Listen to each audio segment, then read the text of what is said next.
Yeah, yeah, yeah, yeah, yeah, yeah, yeah, yeah, yeah, yeah.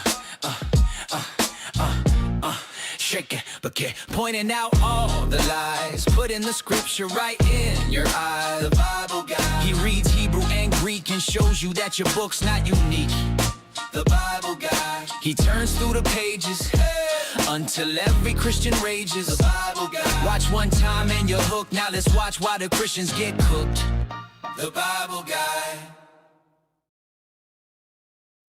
Howdy, folks. Bible Guy here, coming at you live from Northeast Texas. How we all doing today? Guys, I got myself a new feature for the live, and it's something to help combat the Phil Bros here on the lives. We know how we all really do hate the Christian Phil Bros on this channel, so we have found out a way to sort of mitigate their horribleness. It doesn't get rid of them altogether, obviously. We still want them to call in, but however, it will basically let them know what it is that we expect from them in this live. So hey Ashley, how you doing? Hi, I'm well. How are you? Doing good. All right, so I already showed Ashlyn, and in fact, Ashlyn, I edited it so it's a bit more, it's complete now. So the thing that I have created is a Philbro timer, but it's not just any Philbro timer, guys. This isn't just like a timer that's going to count them down. No, no, no, no. That's not enough, because I've been watching a lot of Philbros on TikTok/YouTube and sort of like gathering information on like what is it that makes a Philbro a Philbro. What are the tactics that they employ in order to sort of rhetorically try to win the debate, and how to mitigate those problems. So I came up with a rule book that mitigates these problems. So the Phil timer is also the Philbro rule book. Here it is on the screen. These are 5 rules that all Phil Bros must follow when they come on to debate us. Those rules are: 1, you must talk at a measured pace. Speaking fast is a really good way of overwhelming your opponent. So taking away that weapon from them, they have to talk in a measured pace if they want to talk to us at a normal speed. 2, if you use technical jargon, that jargon must be explained. If you can't explain something simply, you simply don't understand it. This means that if they do use technical jargon, they're gonna have to use up precious time to explain that technical jargon. So this is going to require them to either from the get-go speak to us like normal people, or waste time on their jargon. 3, explain it to me like I'm your grandmother. I am not the philosophy guy. If I can't understand what you're saying, it's completely pointless. Um, I'm not a philosophy major. We talk about the Bible here, so this helps to mitigate that problem. 4, this one's really important. Your goal in this debate must be to persuade me, not to win a debate. So many of these Phil Bros have this sort of character about them that they're not really all that interested in actually convincing you of their position. They don't want to actually convert you to Christianity and convince you of the proposition that Jesus is the Messiah. They just want to win a debate. And if that's their goal, then they can just fuck right off. We don't want to talk to them. Their goal must be to actually persuade me, to actually want to bring me over to their side. In other words, they have to have the right intentions coming in. And then 5, you have 5 minutes. If you cannot make a good argument for 5 minutes, then we're just going to move on. If the argument's good, then we can continue the conversation past the 5 minutes. But the 5 minutes is basically a way to get them to rein them in, if you will. So hopefully this Philbro timer will be useful in the future of these conversations. But we already have our first guest for the day. We have Charles D. Charles, I'm going to ask you 3 preliminary questions, and then we can get into the meat and potatoes of the conversation. Question number 1: are you at least 18? 37, yes, sir. All right. Question number 2: what pronouns do you go by? He, him. And then question number 3, do you think Jesus was the Messiah? I don't. Oh, okay. So you're okay. I'm Dalton, the Bible guy. What brings you up to the Bible guy show? Well, I want to say that I don't think Jesus was the Messiah, but he was sent from God to show us who God is. But no, he didn't technically fulfill any messianic prophecies. I'll give you that. And if you don't want to, and you got me, because Isaiah 7, that's, as far as I know, Matthew using Midrash to misinterpret the Septuagint. What do you think about Isaiah 7? Isaiah 7 has nothing to do with Messiah. It's Exactly. about one of Isaiah's kids, but I also don't have any reason to think that Jesus is from God. I would expect a messenger from God to not like lie about what the Old Testament says. Well, that's what I go by, the Urantia book. It's Bible, baby, Bible guy. But I grew up, and wanted to come out in the light. And, I'm Charles, so it's nice to meet you, Dalton, right? Yep. And you know how we feel about the ranch book. Rancher book, but can we at least part friends? I mean, I won't preach the Rancher book, but I do like preaching about Genesis, and I like, you could peruse my channel if you want to find out what I believe. I guess I summarize the Rancher book in like an 8 or 11-minute video, I guess, something like that. I mean, I already don't like the Book of Mormon. Why would you think I would like the ranch book? The Book of Mormon, well, they know that the DNA goes against what that claims, I think the DNA evidence is problematic for the Mormon church. You know what I'm talking about? Because the DNA should say that Jays came over, or Hebrews, and were Native Americans, and they've tested all the Native Americans that ever lived in New York, and they've spent tens of millions on trying to find these. So you're just anti-Semitic. Well, no, he's talking. No, you understand what I said? No, he's talking about the claim that Mormons make, that when Mormons make the claim that Native Americans are actually Jewish people, and they're not. Okay. I'm not that familiar with Mormonism. I thought you were talking about Jewish individuals Fair in. enough. I mean, it did sound a little bit.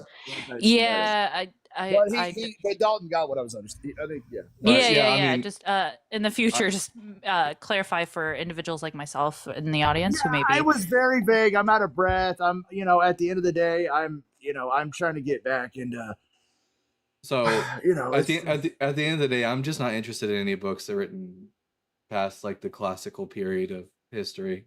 When it comes to this topic, I wouldn't care less. But is it logically impossible that the divine beings could have sent us a book 100 years ago, and only the No, it's not logically impossible at all. But that logically impossible. No further questions, Your Honor. No, logically impossible doesn't mean that we should believe in it. Jesus, because if that is the case, Charles D, then I should believe that you're a schmurderer. And I don't. No, by the way, if you guys didn't think I was crazy and immediately reject the Urantia book, I would think you were crazy. Like, you got to sit on it. It took me 3 years. When I read it, I was like, Jesus, that's cute, but obviously it's false. Charles, Jesus was just a Jewish guy who took a huge L from the Romans, and some book written in the 19th century is not going to convince me otherwise. Well, we can talk about Jesus. I could prove that at the side of the Urantia book. It's 2026 since. No one gives a shit about the ranch book, Charles. I will never give a shit about the ranch book. I do give a shit about ranch, though. Yeah. Feel free to come up and tell me about ranch itself. I'm actually very interested in it. Ichthyus says, today I listened to an Islamic podcast in surround sound. It was awesome. Hey, Ashlyn. So I was perusing Facebook, and I came across this woman. She her whole shtick is that she's like a clown, but like a sexy clown. She goes by the name Bonkers. And if you think that's nutty, you should see her boyfriend. He's fucking bonkers.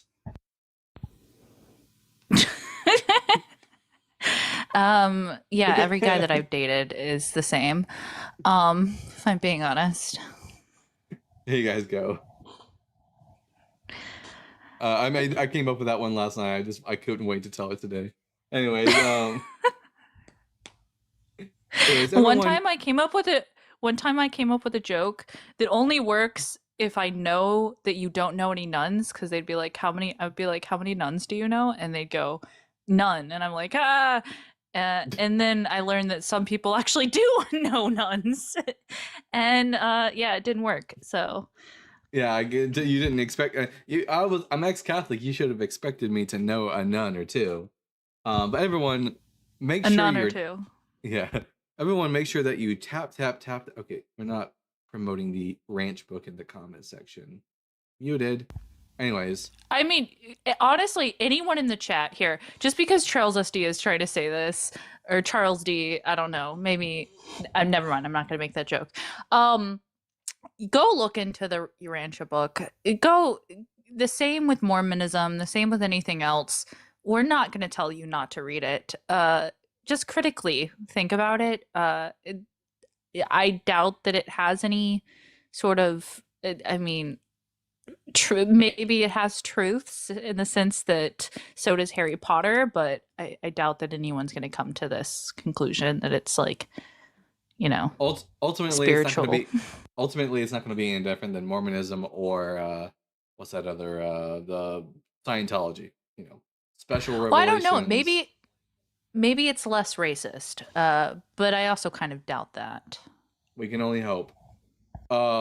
Just some guy says those who can make you believe absurdities can make you believe atrocities. That's true.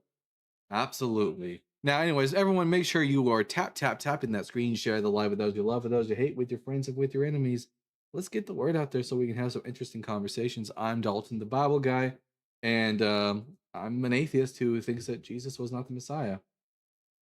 Just some guy. Welcome to the live. I'm going to ask you 3 questions, and then we can get to the conversation. Question number 1: Are you at least 18? I am. This guy's nutty, by the way. Don't believe any word he says. Oh, we'll get to that. I'm joking. That's understandable. I'm joking. Question number 3: do you think Jesus was the Messiah? No, I don't. I just you read something and I miswrote it, and I just wanted to clarify what I was trying to say in the chat. It's those who can make you believe absurdities can make you commit atrocities. Oh, that's what I was trying to say. My brain automatically fixed it in my head, but sure. yeah. No, it's a misreading of a Voltaire quote. So Jessica is a friend of one of the co-hosts of John Cohen. They were on my live the other day. Yeah, very smart individual. I just started watching John. Yes. I just started watching John's content like 2 weeks ago, and I love the way he handles stuff and takes care of things, and he's just a really good debater, and everyone should definitely go and check out John's stuff. Absolutely. All right, I just wanted to clarify that. I'll drop back down. Thank you. Have a good day, bud. Nice to see you. Good to see you too. No, we had a hoot at the end of my live. It was just a few of us up there, and just some guy was there. We were talking philosophy, all sorts of stuff. Liz! Hello. Hi. Hey, how's it going? Hello, Dalton. It's going. Howdy, Liz.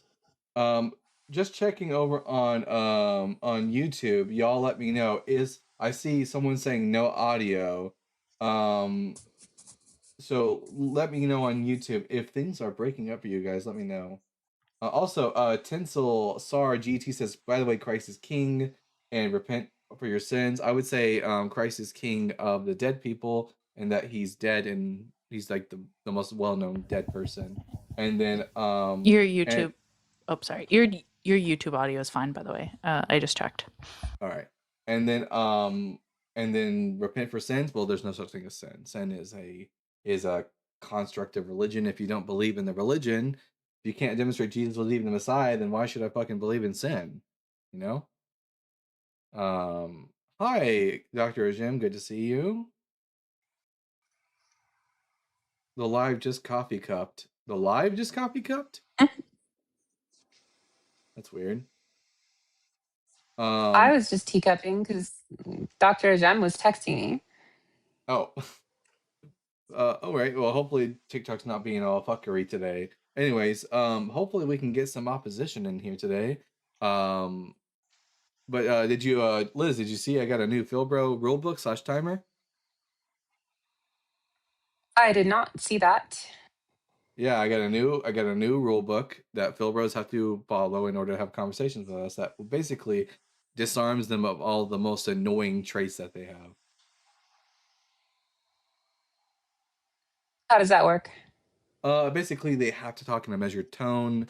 They have to not yet. They can't use technical jargon. If they do, they have to explain it. They have to come in with the goal of persuading me and not trying to just win a debate. They have to talk to me like I'm their grandmother, and they got 5 minutes to do so.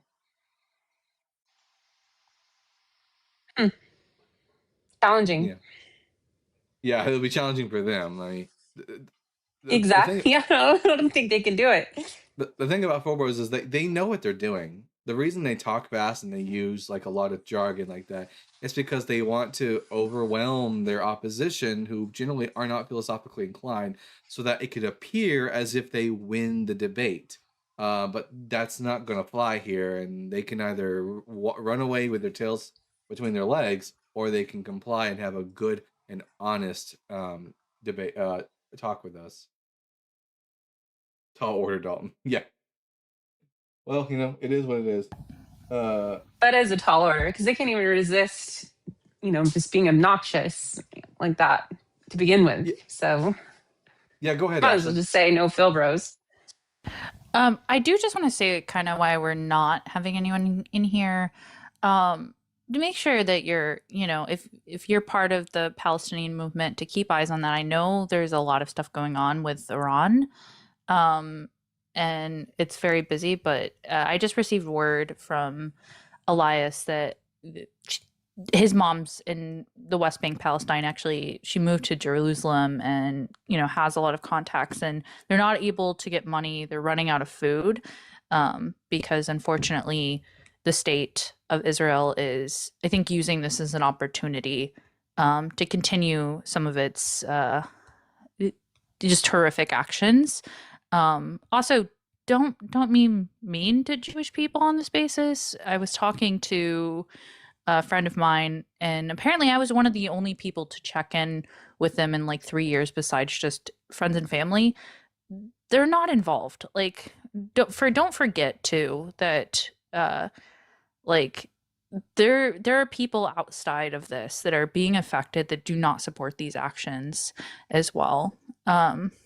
Yeah, they live in Jerusalem. They were in Bethlehem, but they got to move to Jerusalem, and because of the segregation, they're being effective as well. And they also know individuals in the West Bank, and it's becoming more and more problematic even for them in these regions. Well, there you go. Yeah, you can be. There are plenty of Jewish people, everyone, who do not support Israel. So make sure that when you don't treat all people as if they belong to a particular group of people. Absolutely.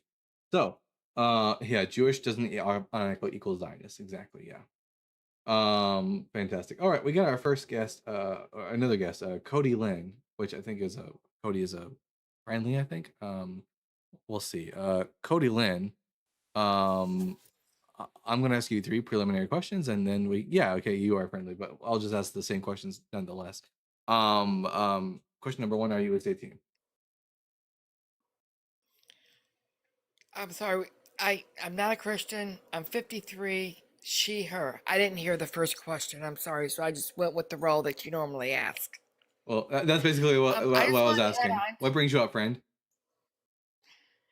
I just wanted to add on to what Ashland was saying about not being mean to Jewish people. If you go into Palestine before all this went down, you could go into any restaurant and you would see a Jew and a Palestinian sitting there together sharing a meal. This is political. On the average level, I've been to Palestine. I was married to a Palestinian. I have been there, and you go into any restaurant and you'll see them sitting there talking, even about religion, getting along just fine. This is purely political what we're seeing. This is not a all Jews hate all Palestinians situation. Absolutely. Yeah, I Well said. appreciate that. Yeah. Yeah, and we totally forget too that because of some of the actions or many of the actions of the state of Israel, anti-Semitic actions have also increased, and I think that all actions that affect innocent individuals should be condemned, and at least negative actions. But yeah. And Now, yeah, I'm sorry to like carry on, but like it's really I don't know if anyone's following this, but it's getting to be a lot, and I hope everyone's doing well. Please take a break from news if you're following this as closely as I am. yeah. All right. So, on a lighter note, everyone, we now have a patron deity of the live as well, and I'm gonna mock up some art for her. But our patron deity now is gonna be Peggy the Holy Strap-on. May she fill us with her holy goodness. Stay strapped up, everybody. Yep, Peggy the Holy Strap-on. Because we always say, if there's no pegging in heaven, we don't want to go. So I'm gonna make some art and try to come up with something that TikTok won't flag. And so I'll have to fiddle around with the length and girth and shape of Peggy in order to make sure that she's safe enough. Maybe if I put some eyes and a mouth on her, it won't register her as what she really is. It should be like VeggieTales, Like a VeggieTales VeggieTales. character. Yeah, I have a Honestly, couple ideas in mind. you could make her an eggplant. You could do that. I can make her eggplant shaped, but I don't want to make her an eggplant. Like she's not gonna have a stem and all that kind of stuff. She can be roughly eggplant shaped, perhaps. Girthy is good. Wait, use men don't come with stems, They do or not. males, really? Oh, They do not come I've with been stems. rethinking everything that I've seen. Use Jackhammer Jesus for inspiration. I know exactly what Jackhammer Jesus is. I've seen it. Ashlyn has sent me pictures of it in the past. Craziness. W for anyone who's using Listen, Jackhammer Jesus. don't out me like that. Oh my god. Don't out me. Alaska Snowjay says, just joined in here, girthy and good. Well, welcome to the live. But anyways, Christians. It is Tuesday, March the 3rd, and I'm up here saying that Jesus was not the Messiah. If you would like to, come on up and prove me wrong. Give me a good reason to think that Jesus was the Messiah. Anything.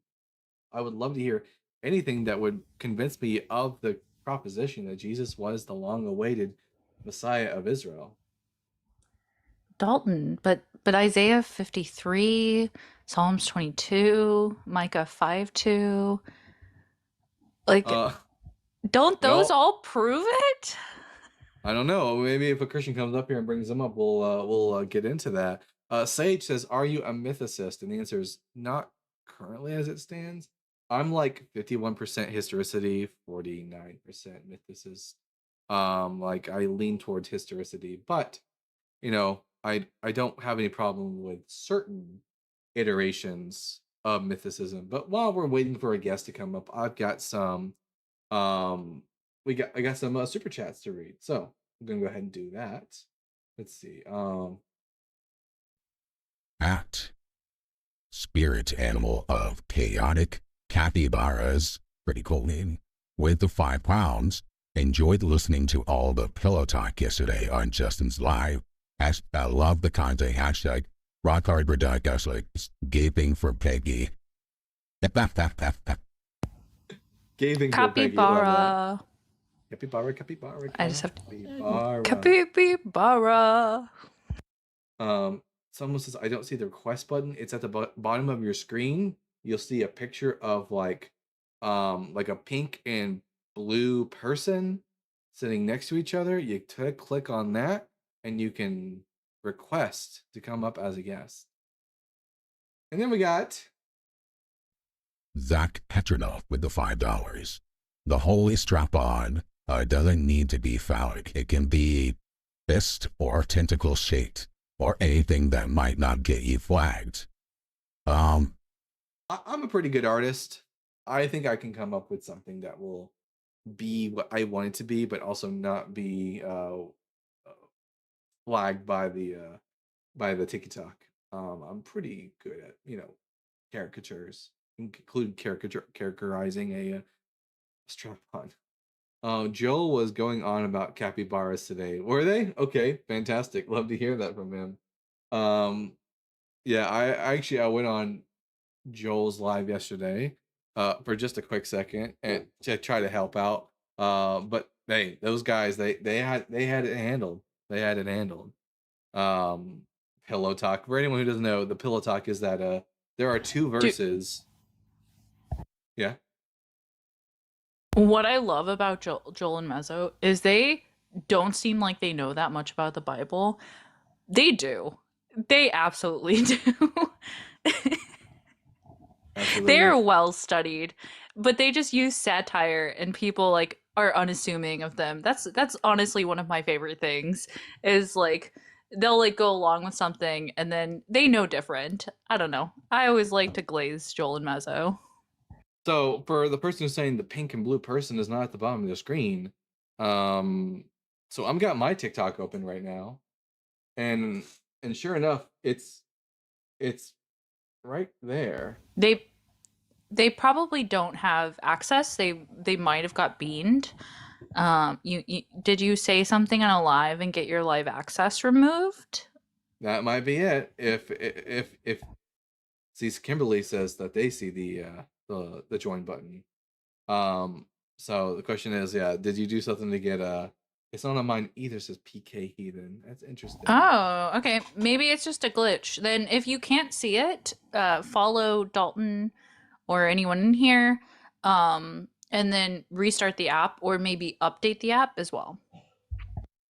But look, someone just came up, so clearly, Atheist Next Door was able to request up. So, that's that.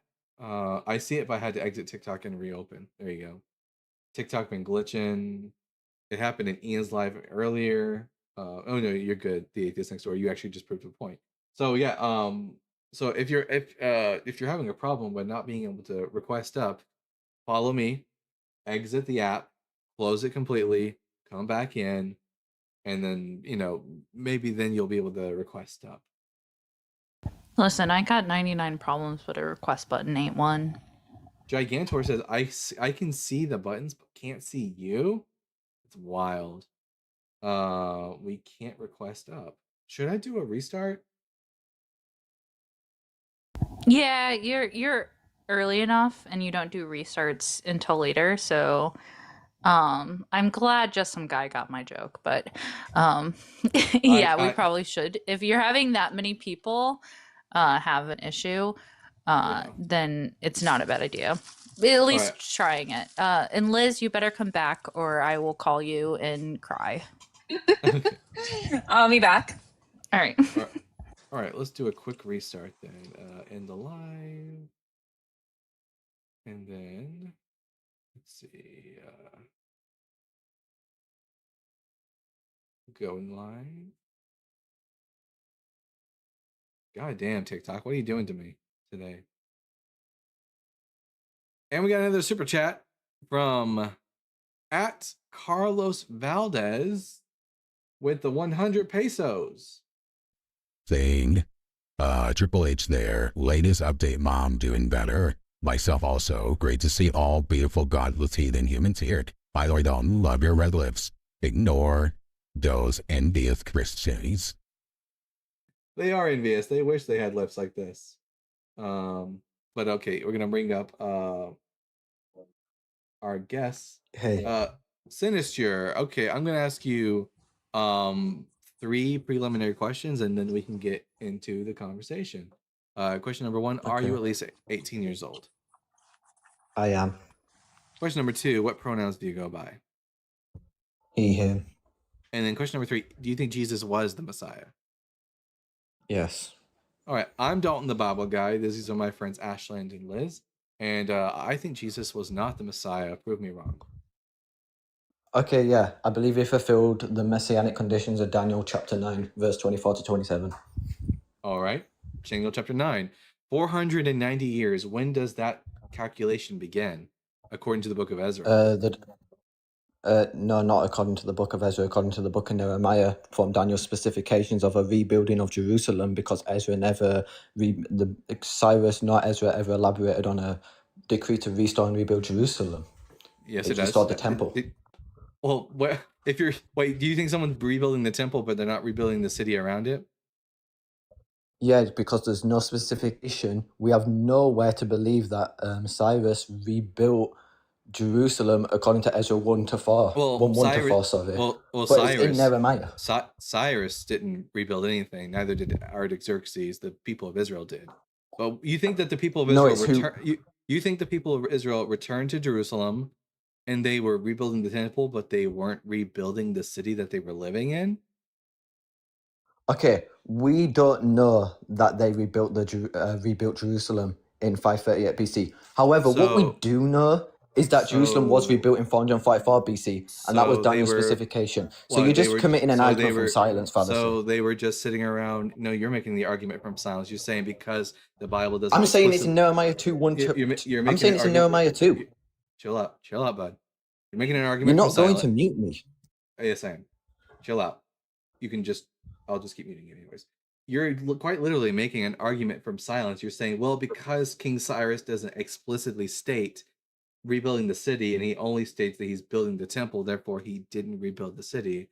But I think it's quite ridiculous to insinuate that the people of Israel were rebuilding the temple, but they weren't rebuilding the city surrounding the temple. Like, were they just living in, or they just like sleeping on the rubble? Okay, yeah. Daniel had a specification, and that was rebuilding Jerusalem. That we can both agree with. Now, what? What was Daniel praying about? What was Daniel praying about? Of course, of Jeremiah 70 exile, we're just praying for like peace and like forgiveness and stuff like that. But nevertheless, and is that prophecy mentioned in the opening lines of the book of Ezra? What, Jeremiah 70 exile? Yeah.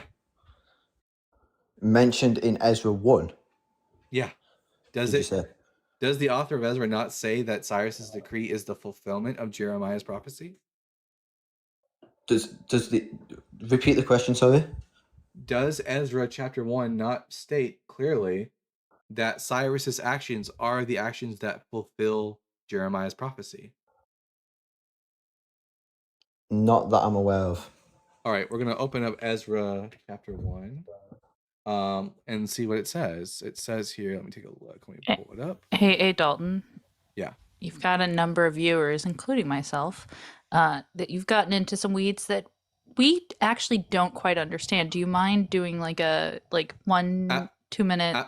Absolutely. So for everyone who doesn't understand, in the book of Daniel, I will read Ezra in just a second. In the book of Daniel, Daniel is praying about a prophecy given by the prophet Jeremiah. Jeremiah said that the people of Israel will remain in exile for 70 years.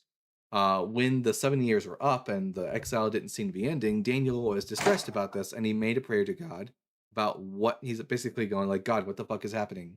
So that prayer goes up to God, and then the angel Gabriel comes down to explain to Daniel what the holdup is, and explains to him that even though Jeremiah said 70 years, it's actually 70 times 70 years, so 490 years. It was actually coded.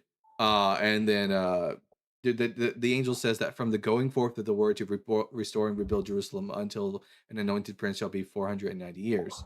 The question then is, according to the book of Ezra, was Cyrus's declaration when Cyrus was the king who told the people of Israel to return to the land of Israel and rebuild? So the question is, was his declaration the fulfillment of the prophecy? And Daniel is specifically coded because of certain pressure during a time period, right?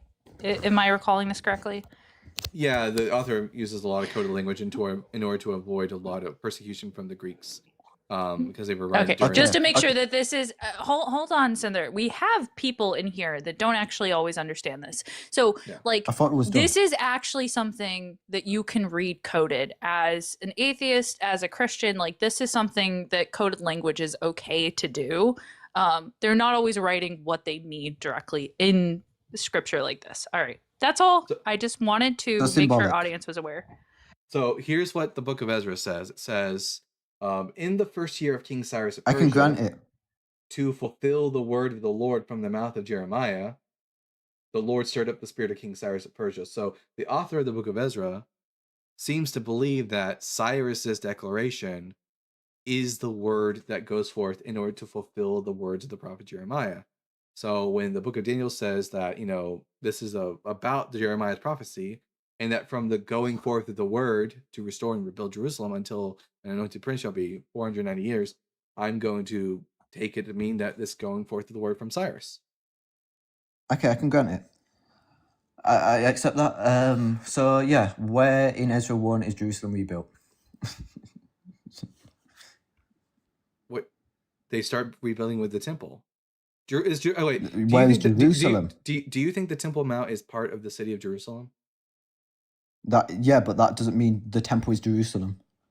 If DC is leveled and someone starts rebuilding the White House, is DC starting to be rebuilt?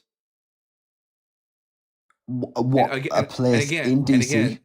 And again, this is an argument from silence when the author himself explicitly tells us, was Ezra just wrong?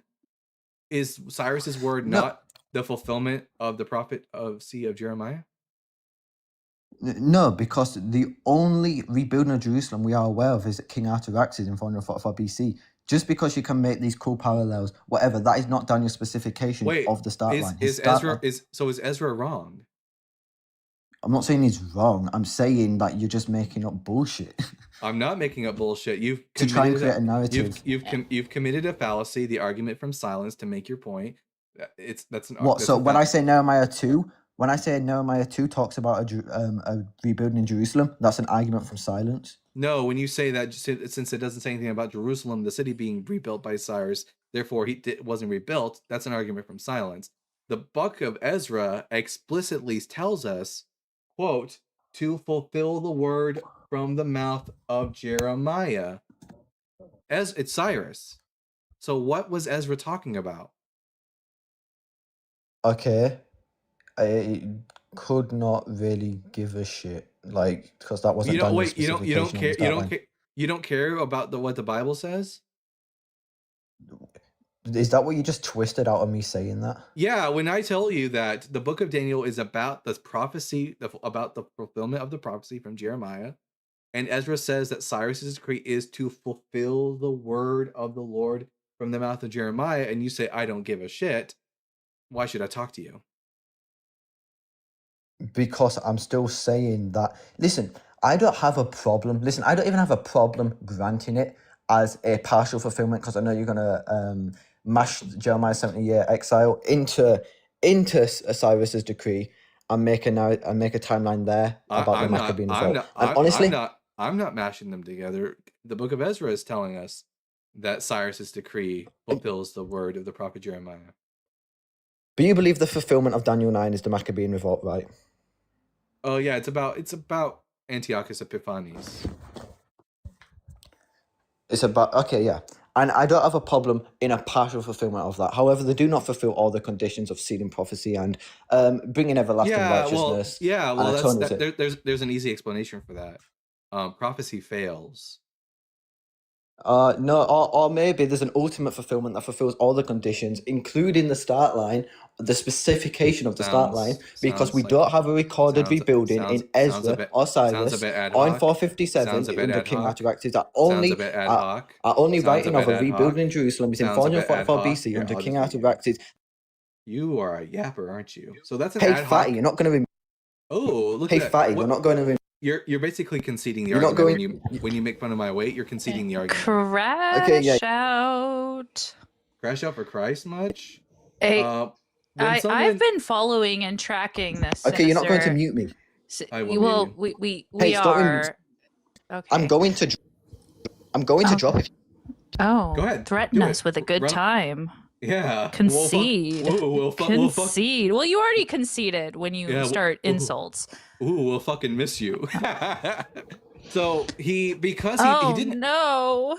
he did Sinister left. he Ooh, didn't what shall I do?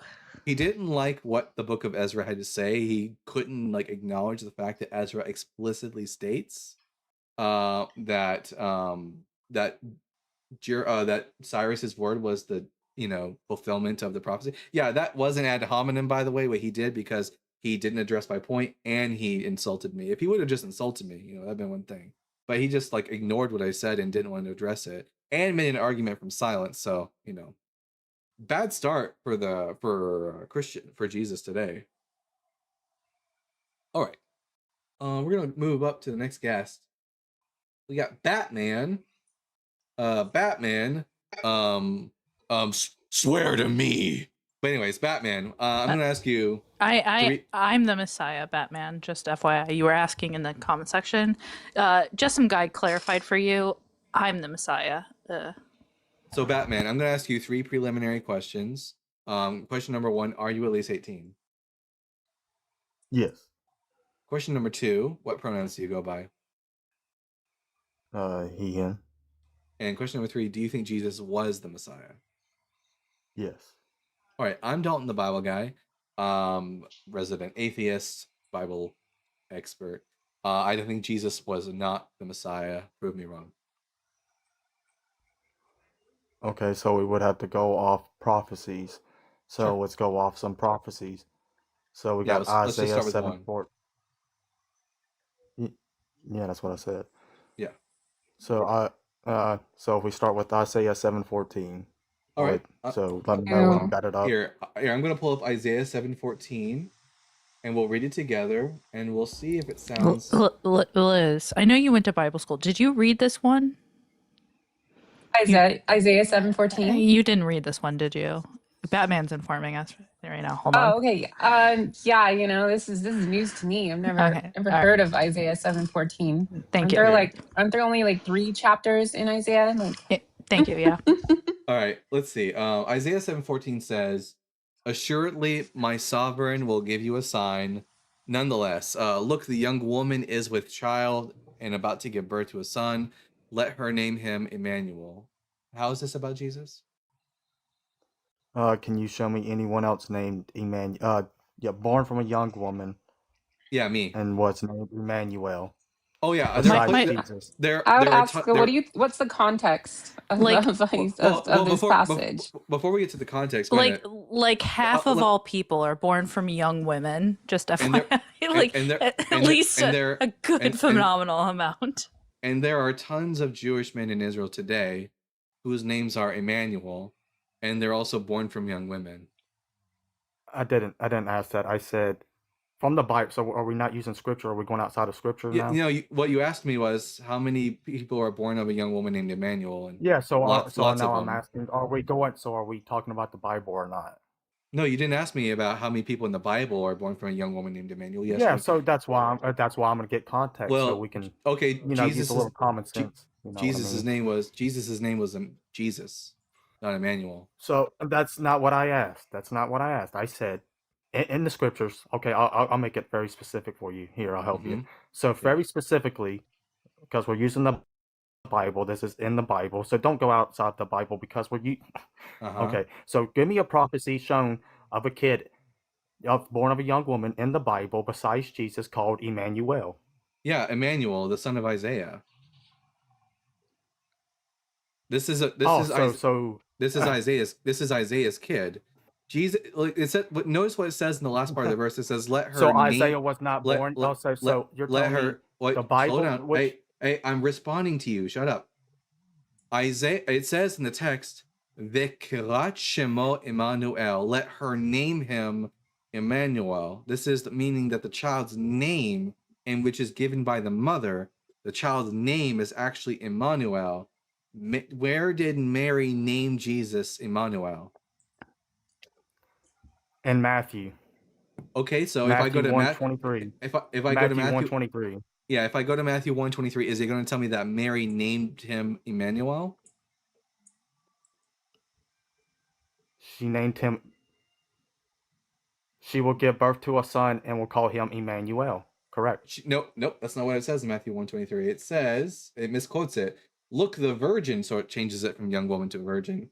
The virgin shall become pregnant, so it changes it from is pregnant to shall become pregnant. Shall become pregnant and give birth to a son, and they shall name him Emmanuel. They will actually, it literally says they will call his name Emmanuel, but nowhere does so it that's say not that, including the mom. Yeah, Mary doesn't name him Emmanuel. They named him Oh, Jesus. so they is not. So they is not including Mary. Is what you're telling me. It is, they is not including Mary. Correct. They there is referring to believers. They call him Emmanuel. It doesn't even say they shall name him in the Greek. It says they shall call him Emmanuel. So again, changing what the Hebrew Bible says. The Hebrew Bible says she will call his name. Really? Wait. She will call his name Emmanuel. So where do we see Jesus saying, where do we see Mary saying the name of this child is Emmanuel? Okay, so let's get context. So we know who is speaking when this is said. The angel is speaking. It's so the look, original the virgin passage shall, or this version or this passage. Spoken by the Lord through the prophet. Look, the virgin shall become pregnant to a son, which means God with us. When Joseph awoke from sleep, he did as the angel of the Lord. But that's not what Isaiah 7 says. It doesn't say the virgin shall become pregnant. It doesn't say that in the original, in the Isaiah 7:14. It says, what I'm saying. It says young woman. The young woman is pregnant. Ha'alma hara is pregnant. Not as in when Isaiah gave this proclamation, this is about someone who's already pregnant. When Isaiah gave this word. A lot of this has to do with, Matthew coming at it from the LXX and for the time period as well as when he's interpreting like the word Parthenos to mean virgin. So like Batman, what's the Hebrew word for virgin? Do you know? I thought it meant young woman. That's why it has young woman in there, is it not? Yes, I'm about to show you that your Bible is mistranslating what Isaiah 7:14 says, because it doesn't say anything about a virgin who shall become pregnant. It's about the young woman who is pregnant, present tense. Ha'alma hara, the young woman is pregnant. To be fair, I also get my virgins and non-virgins confused. So fair thing, Batman. I get confused too. So, but young woman can mean also referring to a marriageable age, often implying a virgin also. So when it said you may take among you a young woman, well, no, the only thing Alma tells you about the individual being spoken about is two things: one, that she's young, and two, that she's a woman. It doesn't tell you if she's a virgin or not a virgin, or if she's married or not married. It only tells you about her age and her like gender. It doesn't tell you anything else about her. So it comes from the word Alma. So and then the word refers to young woman or maiden is Naara. So there was different ways in which Naara refers to girls who are like around the age of like 5 to 12 and a half years old. Refers to a young woman or maiden. A maiden is child. An Alma is anyone after the age of like puberty. Is an Alma. Why are you using the term maiden in English? Like we're all tracking what maiden means. It's not even an English word that we use. No, maiden is an acceptable translation. Maiden just means young woman, but it doesn't mean she's a virgin or that she's married or unmarried. No, that's not what I'm saying. Like when you say maiden though, we're talking about very specific, like in the Hebrew age ranges. We're talking about virginity, and those are like the two major things that we're talking about. When it gets, I understand that the translation is fine, but like we're very specifically indicating certain things, and the Hebrew is not, right? It's not giving these indications, and I don't think you're understanding that unless you have like some sort of like cited text. Like these are the uses in lexicons. So Batman, do you have some indication that this word is used differently? So you think young woman means doesn't mean virgin. You think it just means She can't. Yeah, it just means young woman. Yeah, she can be a virgin, but she can also not be a virgin. In this case, it's a young woman who is pregnant. So you have a couple options here. Either Mary was pregnant for 700 years and then she gave birth to Jesus, or there are two virgins who are giving birth, because it doesn't say the young woman shall conceive, as in this is about a young woman who in the future gets pregnant, but ha'al mahara, the young woman is pregnant, present tense.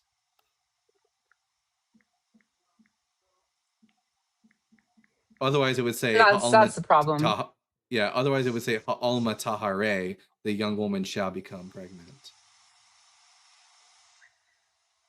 I'd argue that that's like the biggest like stake in the heart through that interpretation from the New Testament, is that this is present tense, like in the context of Isaiah, like the baby's being born, like at this time period. Batman, I'm gonna lend you actually like a really big grace here. When you looked this up, because I'm assuming you did, like I'm assuming that's why you made the argument. You probably use something like an interlinear linear Bible. I started to do the same. I've looked at the Hebrew, but I've never used this kind of interlinear source. And I was talking to Dalton about this the other day. They straight up lie to you, like just completely straight up lie to you. Dalton, do you actually have that example that we could maybe show? Batman? I don't use interlinear Bibles for that reason, so I don't have any copies. Yeah, so this was in. What do you mean by that? What do you mean by that? So you don't use? Are you saying you don't use this? Interlinear Dalton I don't know what doesn't that use is. Interlinear Okay. Bibles are those Bibles where you'll see, for example, like the English sentence, and then underneath every word you'll see like what it thinks the equivalent Hebrew is for that. And oftentimes these interlinear Bibles, they're not really telling you anything about what the words actually mean. They're only telling you, oh, this is how this particular translation is choosing to translate these particular words and in this particular order. So interlinear Bibles aren't really like useful for knowing what the Bible says. It's based off of root words, but those root words they'll shift them around in ways that kind of seem to associate with the dogma instead of what the words actually translate to. But it sounds like that's not the issue. So where are you kind of getting this understanding then? Like, why are you saying that this is the case then?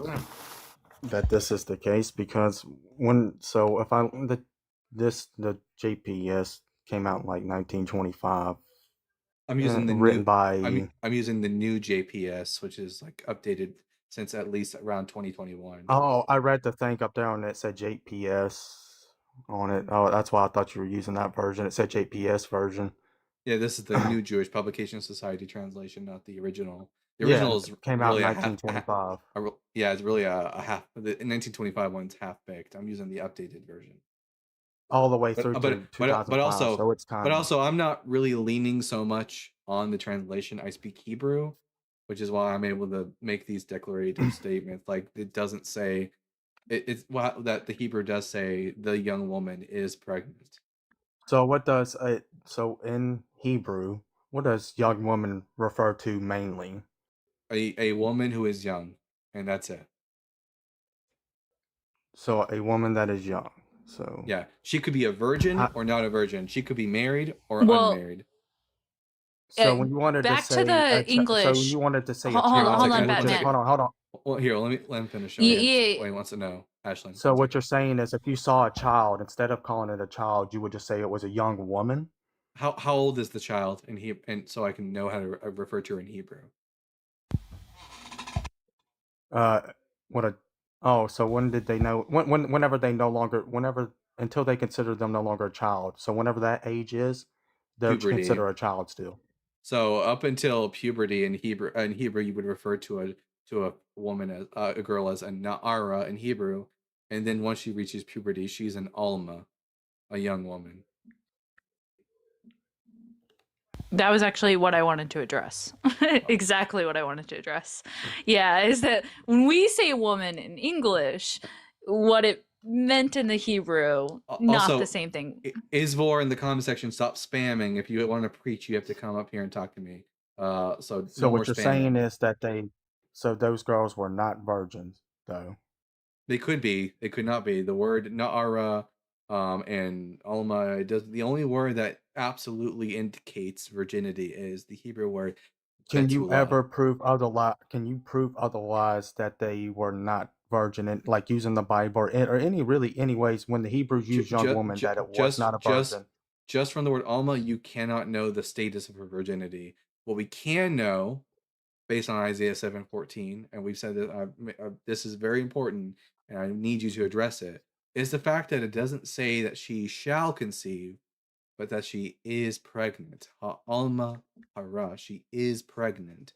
So either Mary was alive for 700 years and pregnant for 700 years, or this is another young woman who is pregnant.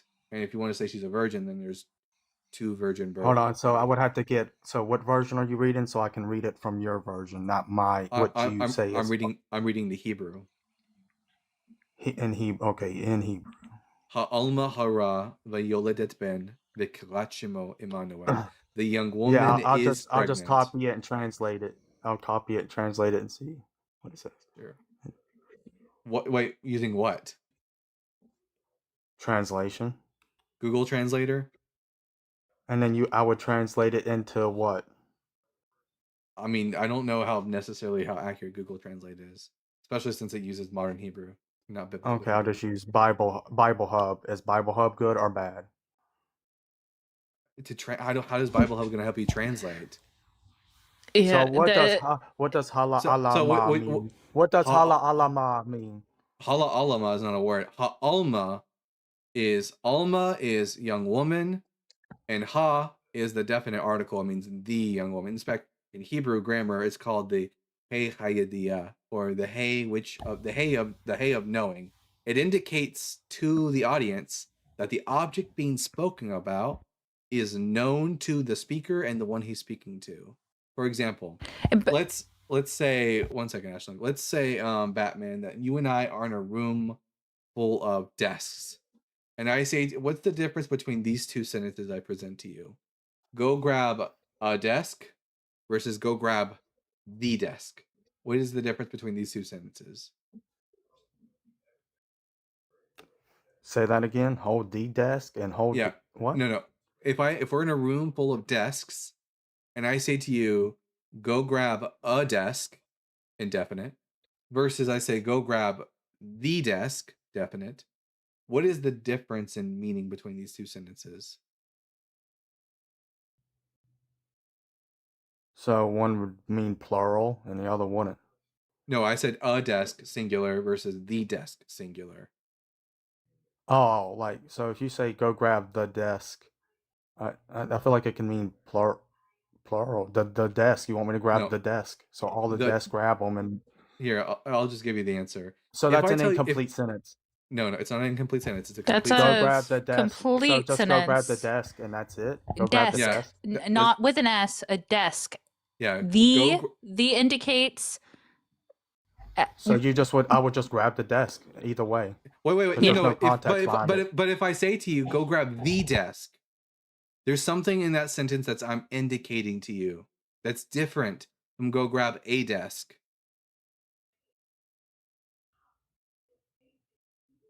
You just mean a desk. Grab a desk or grab the desk. Well, if I say go grab the desk, I don't just mean a desk.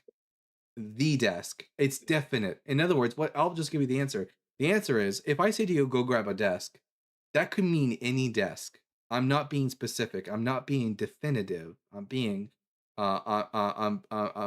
non-definitive. I'm saying go grab a desk. It could be any desk. But if I say to you, go grab the desk, using the definite article, I am being definitive about which desk I want you to grab. I'm speaking about a very specific a desk that either I know or that I and you both know. Do you see the difference?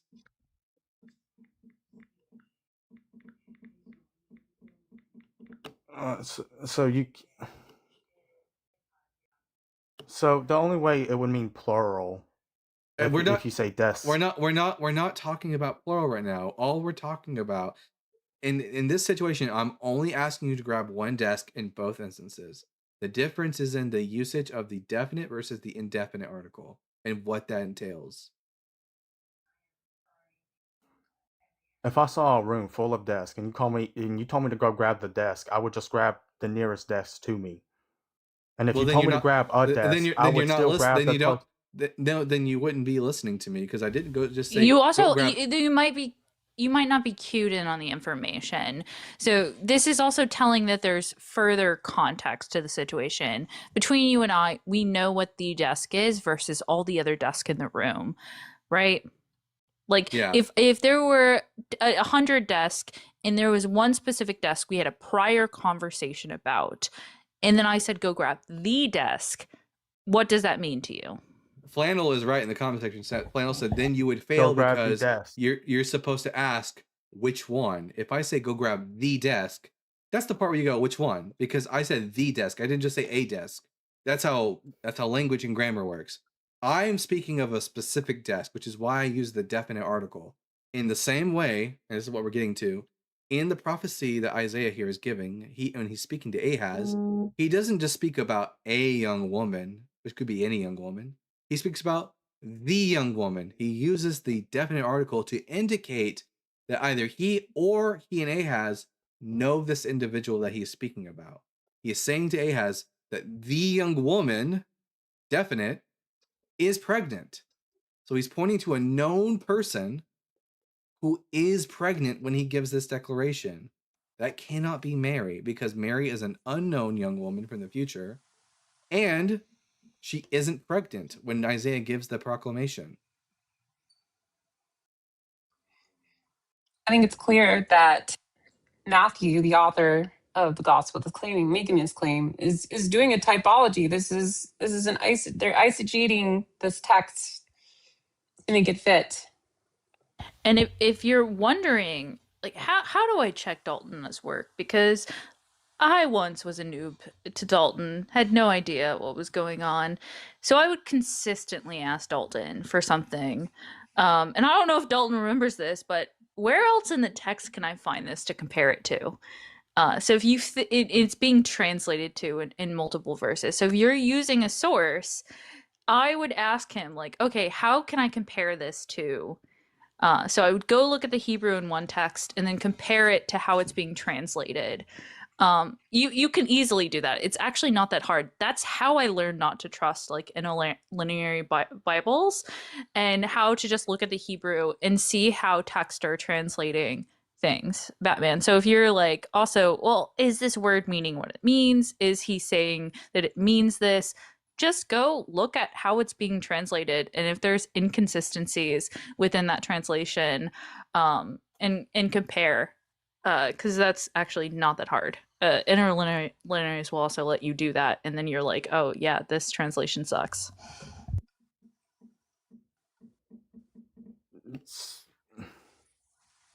So I mean, either way, if I look at it in Hebrew from the Bible Hub in Hebrew, young woman still means that. Are you using this? Are you using the Strong's concordance, perhaps? What do you mean by that? What? So are you looking at a right now when you're in Bible Hub, you click on the word Alma, and it brings up for you like a definition, right? Yeah. That definition, do you know where they're getting that definition from? Thank you for the crown.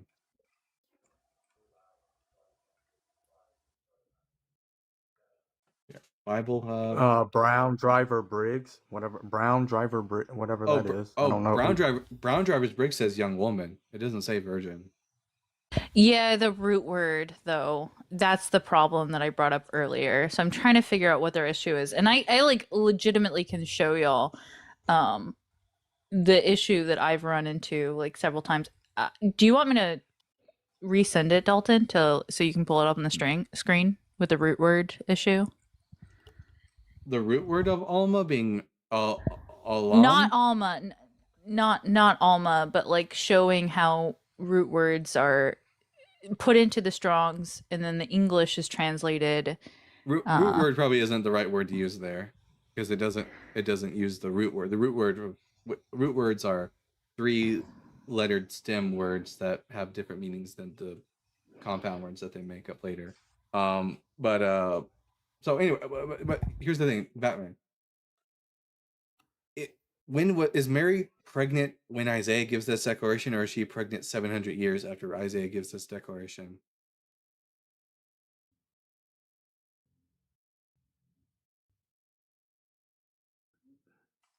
Wait. So I don't. Is when Isaiah makes this statement, is Mary already pregnant when Isaiah makes the statement, or is it that Mary exists 700 years in the future and she will become pregnant?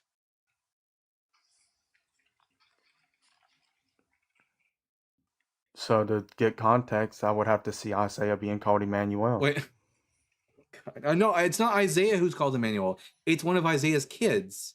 Isaiah has 3 sons. Oh, okay. So show me where he is called Emmanuel. His 3 sons. Yeah, his sons. Isaiah 7:14 is where one of his children is called Emmanuel. He has 3 kids. Their Which names son? Which son was called Emmanuel? Emmanuel. That's the name of the kid. The kid's name is Emmanuel. Which one? Which one out of the 3 sons? His second one. He has 3 kids. The first one is mentioned earlier in Isaiah 7. That kid's name is Shear-Jashub. Then in this passage, Isaiah 7:14, there's another son mentioned, Emmanuel. And then Isaiah 7:8, in Isaiah chapter 8, his third son is mentioned, Mahar-Shalal-Hashbaz.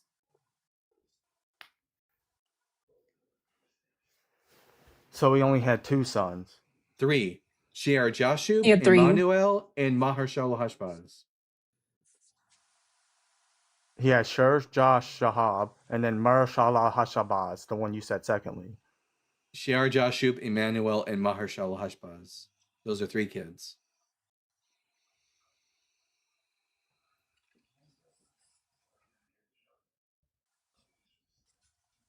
And what I'm saying is very simple. So where is Emmanuel called Isaiah's son? And this is, well, I think you need to understand this is not a messianic prophecy. Like the Jewish people would not be interpreting this to be messianic, like, at all. The reason we can say that this is Isaiah's son is not because the text explicitly says so, but because of the textual indicators. So, for example, later on in chapter 8 of Isaiah, we're introduced to another one of Isaiah's kids, Mahar-Shalal-Hashbaz. And I'm going to read it out, and I want you to notice. So what's wait, the I'm not done. I'm going to read Isaiah chapter 8, and I'm going to show you, we're going to notice the type of language that's being used here to refer to Mahar-Shalal-Hashbaz. And we're going to notice the similarities between this passage and Isaiah chapter 7.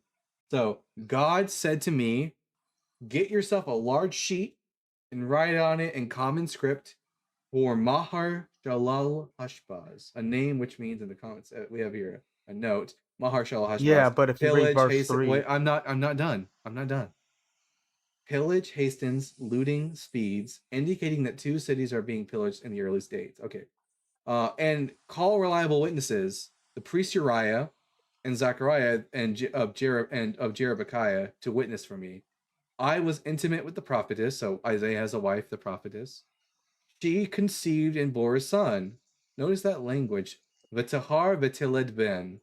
It's very similar to Hara v'yoledet ben, mentioned in Isaiah 7:14. She conceived and bore a son, and God said, name him Mahar-Shalal-Hashbaz. So we have a woman who conceives and bears a son, and then she names the son.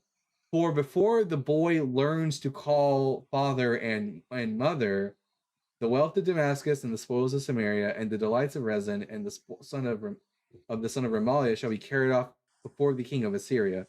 So notice this language right here. It says that before this child is old enough to do X, Y, and Z, that this will happen. When we go back and we look at Isaiah chapter 7, verse 4, Isaiah chapter 7, we see the same exact language being used for this child. It says here, the young woman is with child and about to give birth to a son. Let her name him Emmanuel. By the time he learns to reject the bad and choose the good, people will be feeding on curds and honey, for before the lad knows to reject the bad and choose the good, the ground whose two kings you dread shall be abandoned. The same exact type of language is being used here for this kid and for the kid in the following chapter.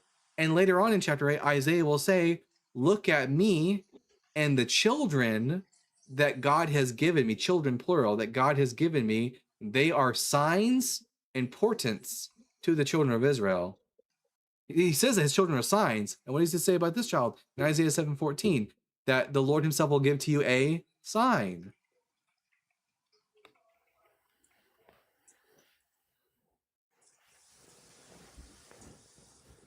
So it was a prophecy about the, yeah. So it was the prophecy of what would happen to them. They would fall. So that means his son did Emmanuel fall with him, or no? Or did he live on? No, it's not about Assyria. It's not about Emmanuel falling.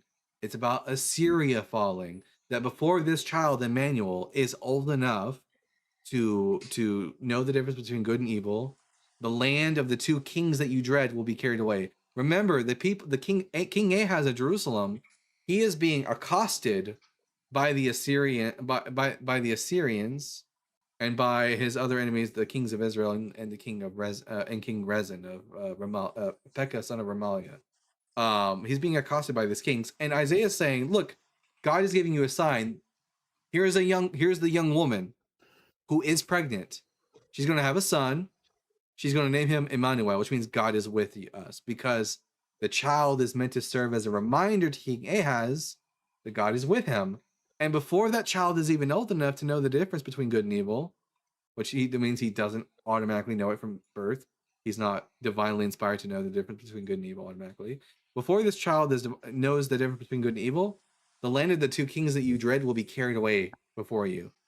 Later on in chapter 8, Isaiah specifically says he has children, plural, and the children are signs to the people of Israel. The same word used in Isaiah 7:14.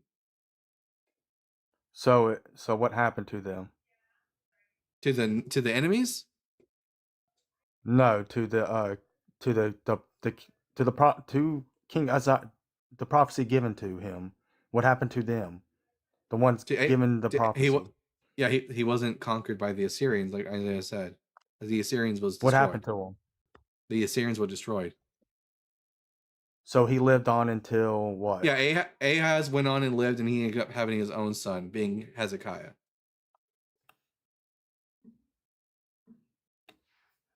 So was God no longer with them after Emmanuel was gone?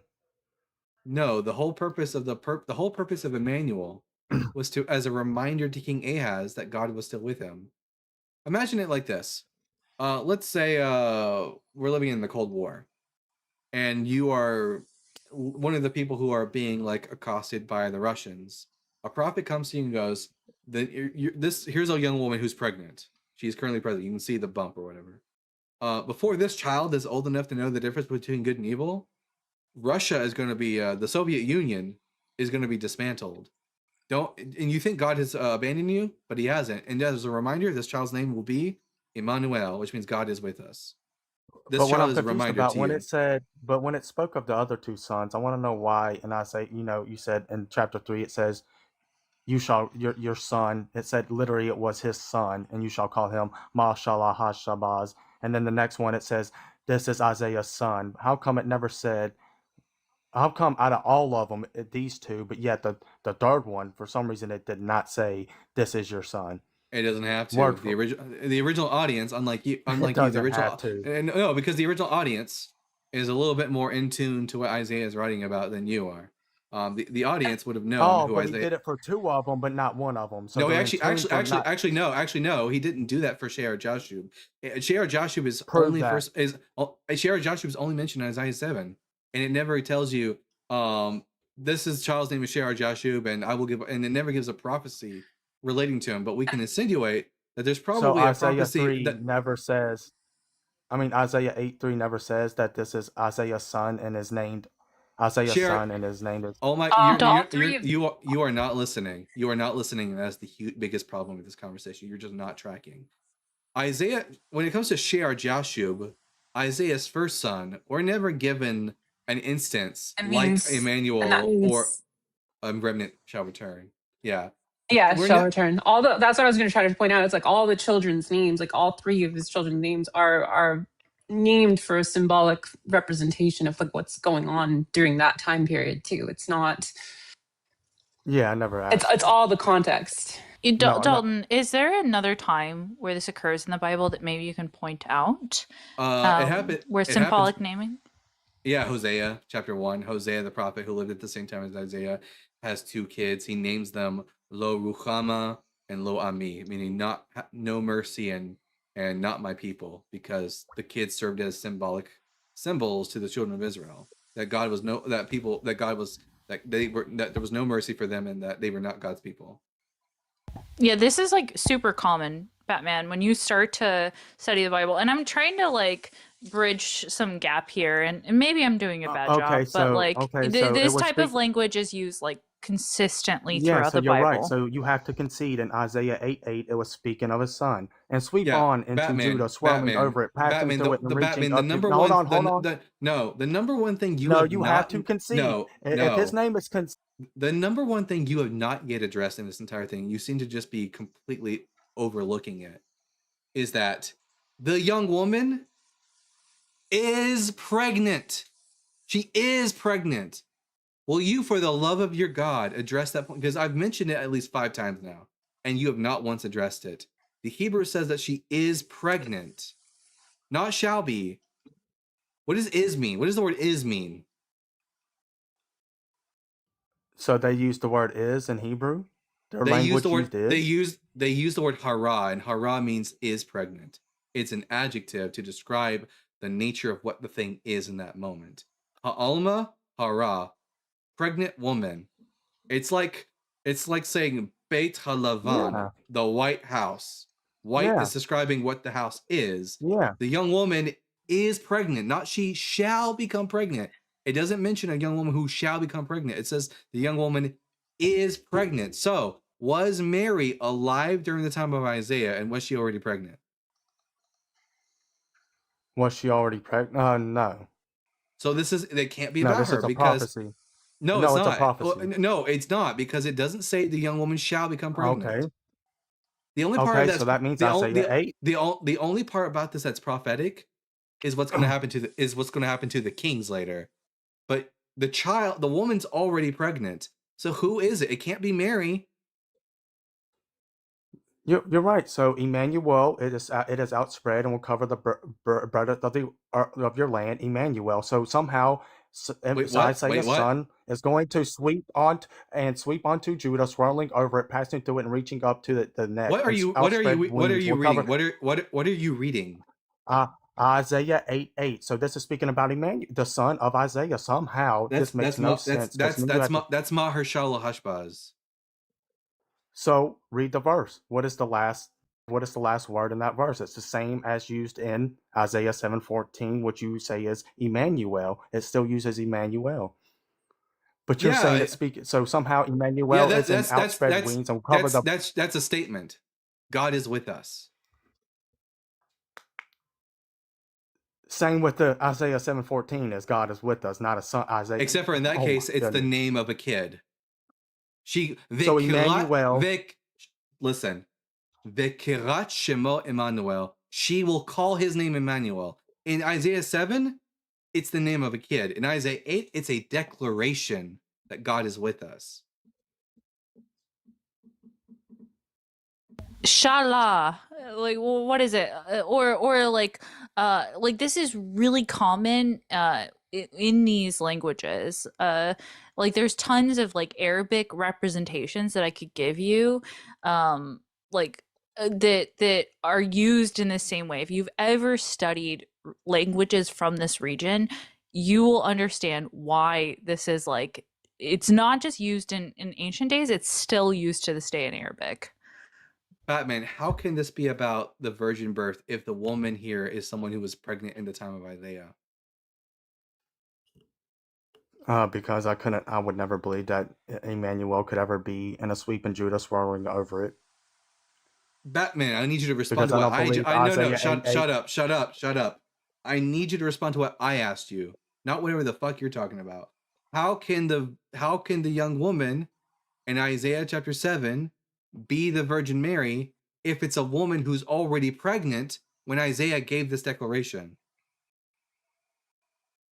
Because it is not speaking about a woman that is already pregnant. Yes, it is. What does hara mean in Hebrew?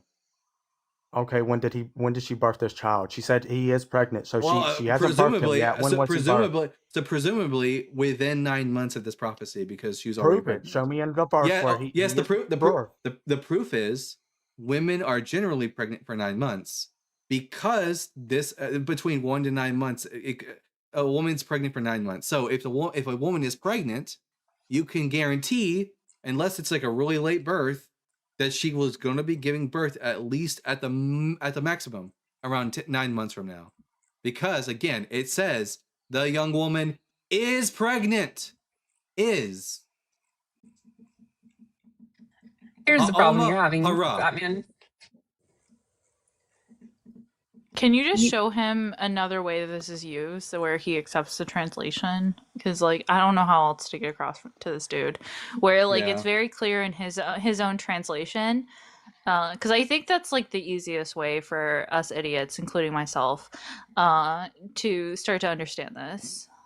I'm gonna find another instance of this usage. So there is no mention of her birthing this child. You just say she eventually did. Okay. Here. I'm gonna ask you a basic biology question. Okay, Batman. When a woman is pregnant, how long did she remain pregnant for?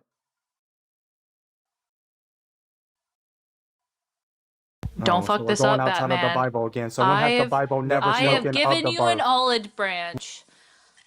Just answer the question. This is just a wild cope. This is just a wild cope to try to make this theology that you want to believe. Again, this is another argument from silence. Batman saying it doesn't say the child was born. Well, if goddamn, Batman, the rest of us who understand how women's bodies works can give an answer. Hold on, this. Batman. I'll ask you again, Batman. Batman, did women consent in the Bible? Well, let's not get to that topic. we're going to stay on topic. No, but well, it is on topic because he's going to imply consistently that women consented when they didn't say that they consented. So therefore, like the Bible doesn't need to say all this shit. That's true. So Batman, how long does a woman remain pregnant for?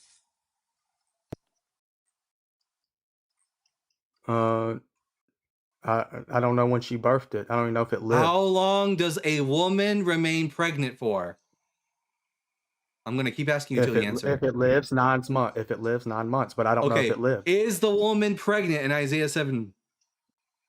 Yeah, she is, but we don't know if she birthed it or not.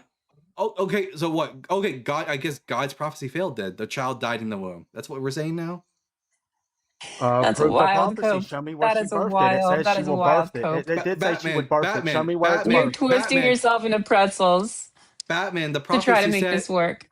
Batman, the prophecy says that before this child is old enough to know the difference between good and evil, insinuating that, at least according to God, this child is going to be old enough to know the difference between good and evil. Did the prophecy just fail and the baby died in the womb?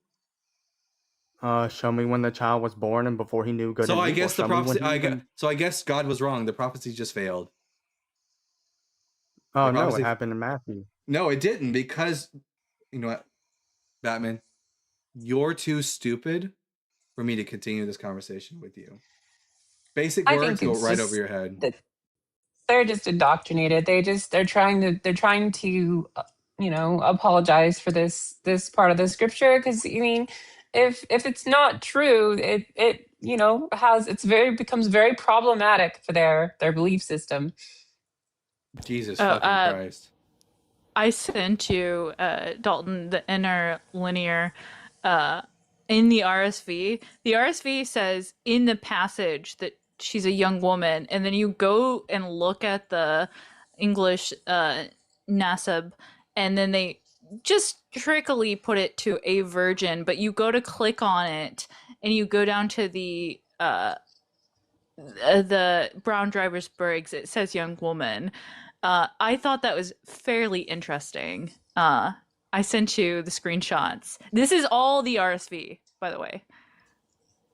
Yeah, I was looking at that. Yeah, the NRSV actually translates it correctly as the young woman is pregnant. Even the Christian translation, the New Revised Standard Version, updated edition, agrees with us. And the RSV says shall be, though.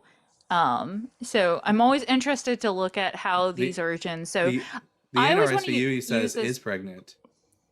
No, the NRSVU is, but like a lot of us are using this to like check things, is why I'm showing you like maybe how we can become more accessible to individuals who are going back and looking and trying to understand things. And I know you have all this knowledge and Liz has all this knowledge, but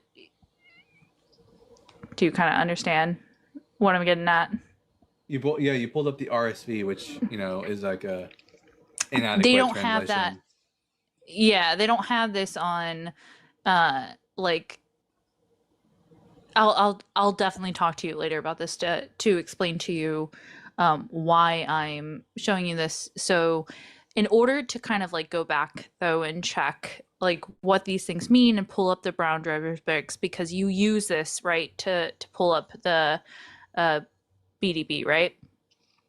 I use a Blue Letter Bible to pull up the BDB if I want to show them what the Hebrew definition is according to the BDB. Yeah. Someone said. I also wanted to point out. Yeah, what's up, Liz? I also wanted to point out that the problems don't end there. I mean, when you get done debating Isaiah, it's just like the arguments for like the virgin birth. Like Paul never mentions the virgin birth. Mark never mentions it, and the two gospel accounts that do contradict each other.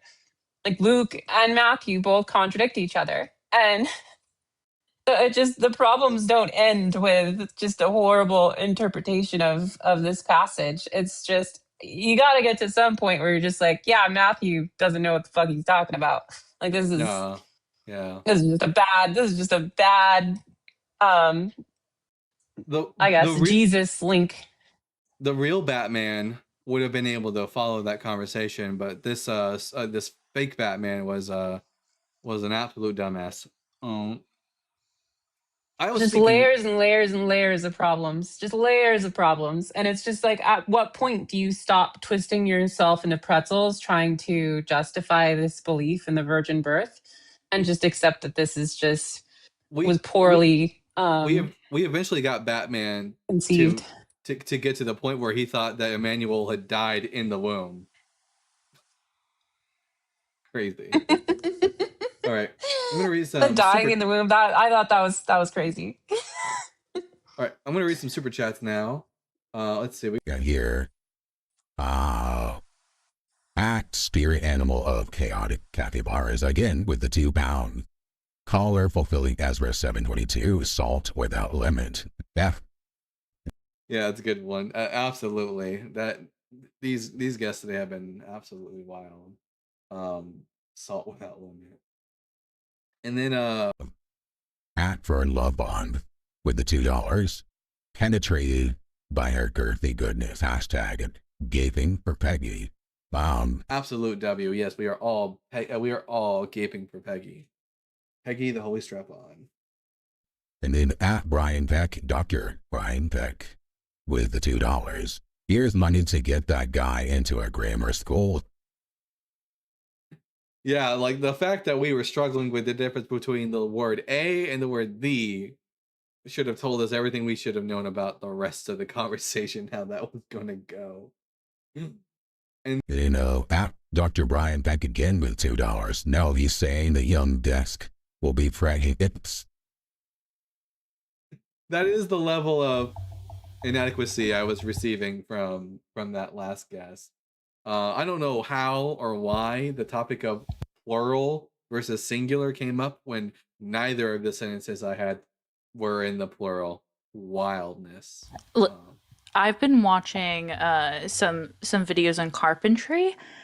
You can impregnate wood. It's a very specific field niche, but you can do it. Ooh, imagine the splinters. Man, no. And then It's to do with glue, okay, Dalton? Don't be sick. Yeah, I mean it. Yeah, it definitely looks like glue coming out for sure. But anyways, At John Klein with the $5. Maybe it's time to move on to Spider-Man. for real, yeah. Was that guy really Batman? Because he was an absolute joker.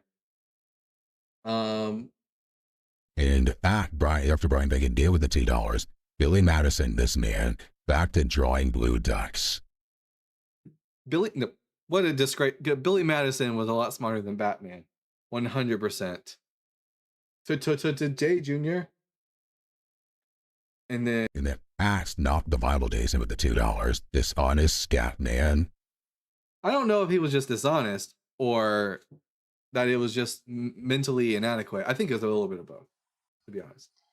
I think it's just, I mean, I don't want to be mean, but that's just, I feel like you can chalk a lot of this stuff to just indoctrination. They're indoctrinated in this stuff, and it has to be true or their whole belief system falls apart. I mean, that's what they're defending. They just don't want they're not ready for their belief system to be deconstructed like this.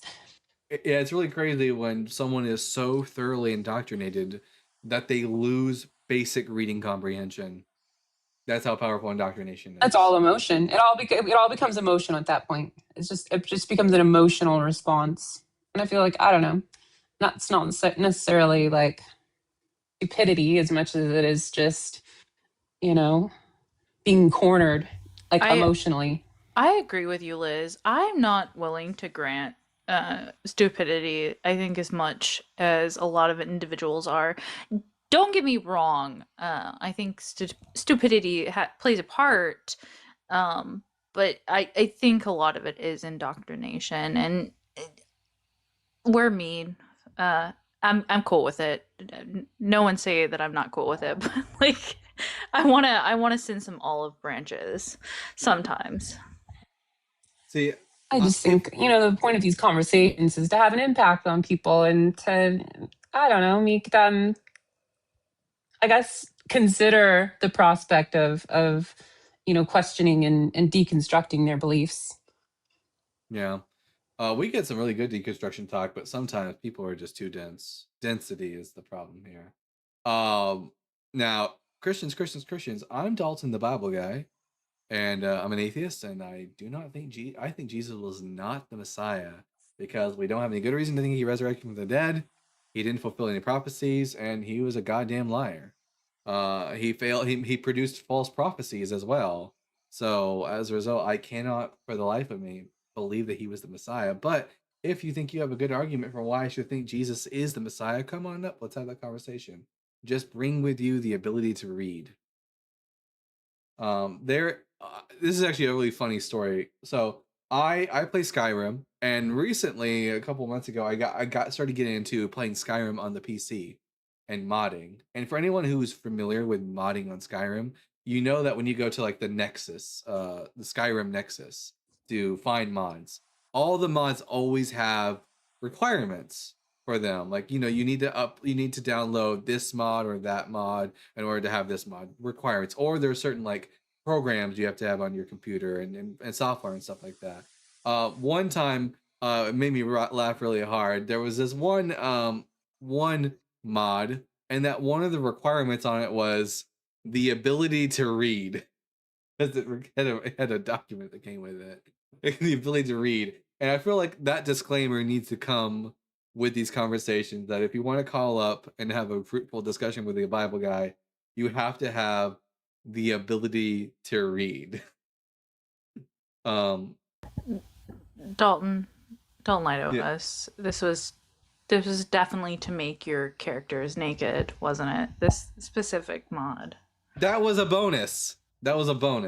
I'm just saying, don't pretend it's not about that.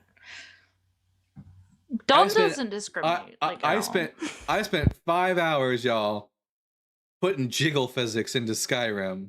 Like, I worked hard. Yeah, exactly. CBBE mod, exactly. Did you curate Don't your tell on yourself. I don't care. I'm a typical I'm a typical Skyrim player. So Y'all know what that means. Absolute gooner. Oh my god, Dalton. Listen, when I was building my Baldur's Gate characters the other day, I took off the clothes, you know? We all do this. My party is the nudist party in Baldur's Gate, but all religious reject says, OMG Dalton, did you curate your own list or do Wabbajack? I curated my own list. Here's the problem, guys, with my modding experience in Skyrim is that my PC is great. It's just not up to standards in order to really play a modded out Skyrim. I tried using Wabbajack to download Lorerim, which has over 4,000 mods. My PC could not handle that shit. It was like send all the super chats and he'll start Twitch streaming. Don't make promises I can't. No, gaming is for me. Well, yeah, 4,000 mods exactly. But we got another super chat. Speaking of which, at based Ashera, love the name with the $5. No tell Dalton about Wicked Whims. We'll never see him again. What's Wicked Whim? Now I gotta here. Wicked Whims. What is Wicked Whims? Intimate wait. Based, I love my friend. Don't do this to me. I'll never DMing him when. Oh, this is mods for Sims 4. I don't play Sims really. I did when I was in high school. I haven't played it since then. But apparently it's a mod for it's a plus 18 content ahead. Wicked Whims, intimate visuals intertwined with passionate adult gameplay mod for The Sims 4. It's a sex mod for Sim. So that you can actually watch your Sims do the dirty. It's crazy. They have something like that for Skyrim. Anyways. It's called Sex Back Lives. on topic, do you remember Karen? I remember lots of them. No. Karen was a nice lady. Karen, are you still in here? Say hi. I do not remember Karen, but I do. Karen, if you're I do remember us talking to a Karen that was pleasant. So if it's the one I'm thinking of. Yeah, if Karen's still in here, if Karen, you could say hi. I just want to say hi. Oh, look at Karen was someone. Oh, sorry. Maximus Verse here says, "This is why they don't believe in Jesus. They just want to sin and have no conviction. First and foremost, sinning is just a sign-on bonus. It's not the reason I became an atheist. It's just one of the bonuses for being an atheist. Secondly, conviction. I'm convicted of a lot of things, because unlike most Christians, like I actually have a moral system other than just my boss told me so." And another super chat from at Beamer McNeem with the $4.99. Skyrim, is that what happens right before joining the Mile High Club? Oh. That's there you go. That's a good one. Love it. If I wanted to keep sinning, I would have stayed Christian. Ooh. I mean, yeah. I mean, listen, if you really want to get away with sin, don't become an atheist. Become a Christian. Just accept Jesus Christ as your Lord and Savior, and you can do all the evil shit you want and go to heaven. Are you Ulrich? Ulrich? Ulrich? Man, Ulrich, you're rich. I don't know. I was watching that and he's like trying to tell us. I was like, oh my God, there's an easy way out. I can just accept Christ, quote unquote, and then just do all the bad things. Because that's what he was telling us that we could do. For anyone who doesn't understand, last night I was on Justin Deconstructions live, and we got a guest that came up called Ulrich. Ulrich is a reoccurring nightmare on Justin's lives. He came in wearing a MAGA hat, red flag right off the bat, claiming he wasn't MAGA. He just likes to wear it to piss people off, which means he actually is MAGA. He's just a bit ashamed about his identity. 2 is a King James Version onlyist, so add to the stupidity of being a maggot. he's also a KJV only. So there's like double stupidity. And then the trifecta, he's also a one saved, always saved, which I guess if you're a maggot, it works out because it means that you can commit all kinds of atrocities and you'll still be saved, including apparently raping children. So, which is right on brand for MAGA. Does anyone else think it's kind of ironic? The fact that MAGA they were the ones who were pushing the child sex ring conspiracy theories, only to find out that there actually was a secret child sex ring, but perpetrated by their own people. The irony. All right, we're gonna bring up our next guest. One thing that oh, okay. We got Toxic Misogynist here, who is a returning guest. Toxic Misogynist, just for a reminder for the audience, are you at least 18? What are your pronouns? And do you think Jesus is the Messiah? Oh yeah, I'm 30. My pronouns is he, him, and yes, I believe that Jesus is the Messiah. All right, you know me, I'm Dalton the Bible guy, and I'd say Jesus was not the Messiah. Give me a good reason to think otherwise. I mean, because Peter told him, and he correct. He said he was correct. So if I ask someone if they're the Messiah, and if I tell someone you're the Messiah and they tell me I'm correct, that means they're the Messiah? No, but Jesus never asked him. All Jesus asked him was, "Who do you say I am?" And Peter said, "You're the Messiah," and Jesus Christ says, "You're correct because only the Father revealed this to you." So if there's someone I think is the Messiah and they ask me, "Who do you think I am?" and I say you're the Messiah, and they confirm it, that automatically makes it true. Yeah, because I mean, it's like you asking, "What's your name?" You're the Bible guy. And so if someone says, "Hey, you're Bible," I was like, "Yep, you're right." Ashland, who do you think I am? Spider-Man. No, who do you say I am? The Messiah. You are correct. Now I am the Messiah, everyone. Thank you. Send me, bow down, worship me, kiss my ass, whatever. So, Toxic Misogynist, am I the Messiah? He couldn't say that I couldn't get it wrong a time or two either. So Yeah. that wasn't a stipulation. I mean, hey, the other disciples got it wrong. They said John the Baptist and all kinds of. So is this really your best argument? Is this your best argument for Jesus being the Messiah? The fact that he thought he was the Messiah? No, because he says only God could reveal that to him. So it's not because him saying by guessing. That's a nice claim. Toxic, I am God. What the fuck are you talking about?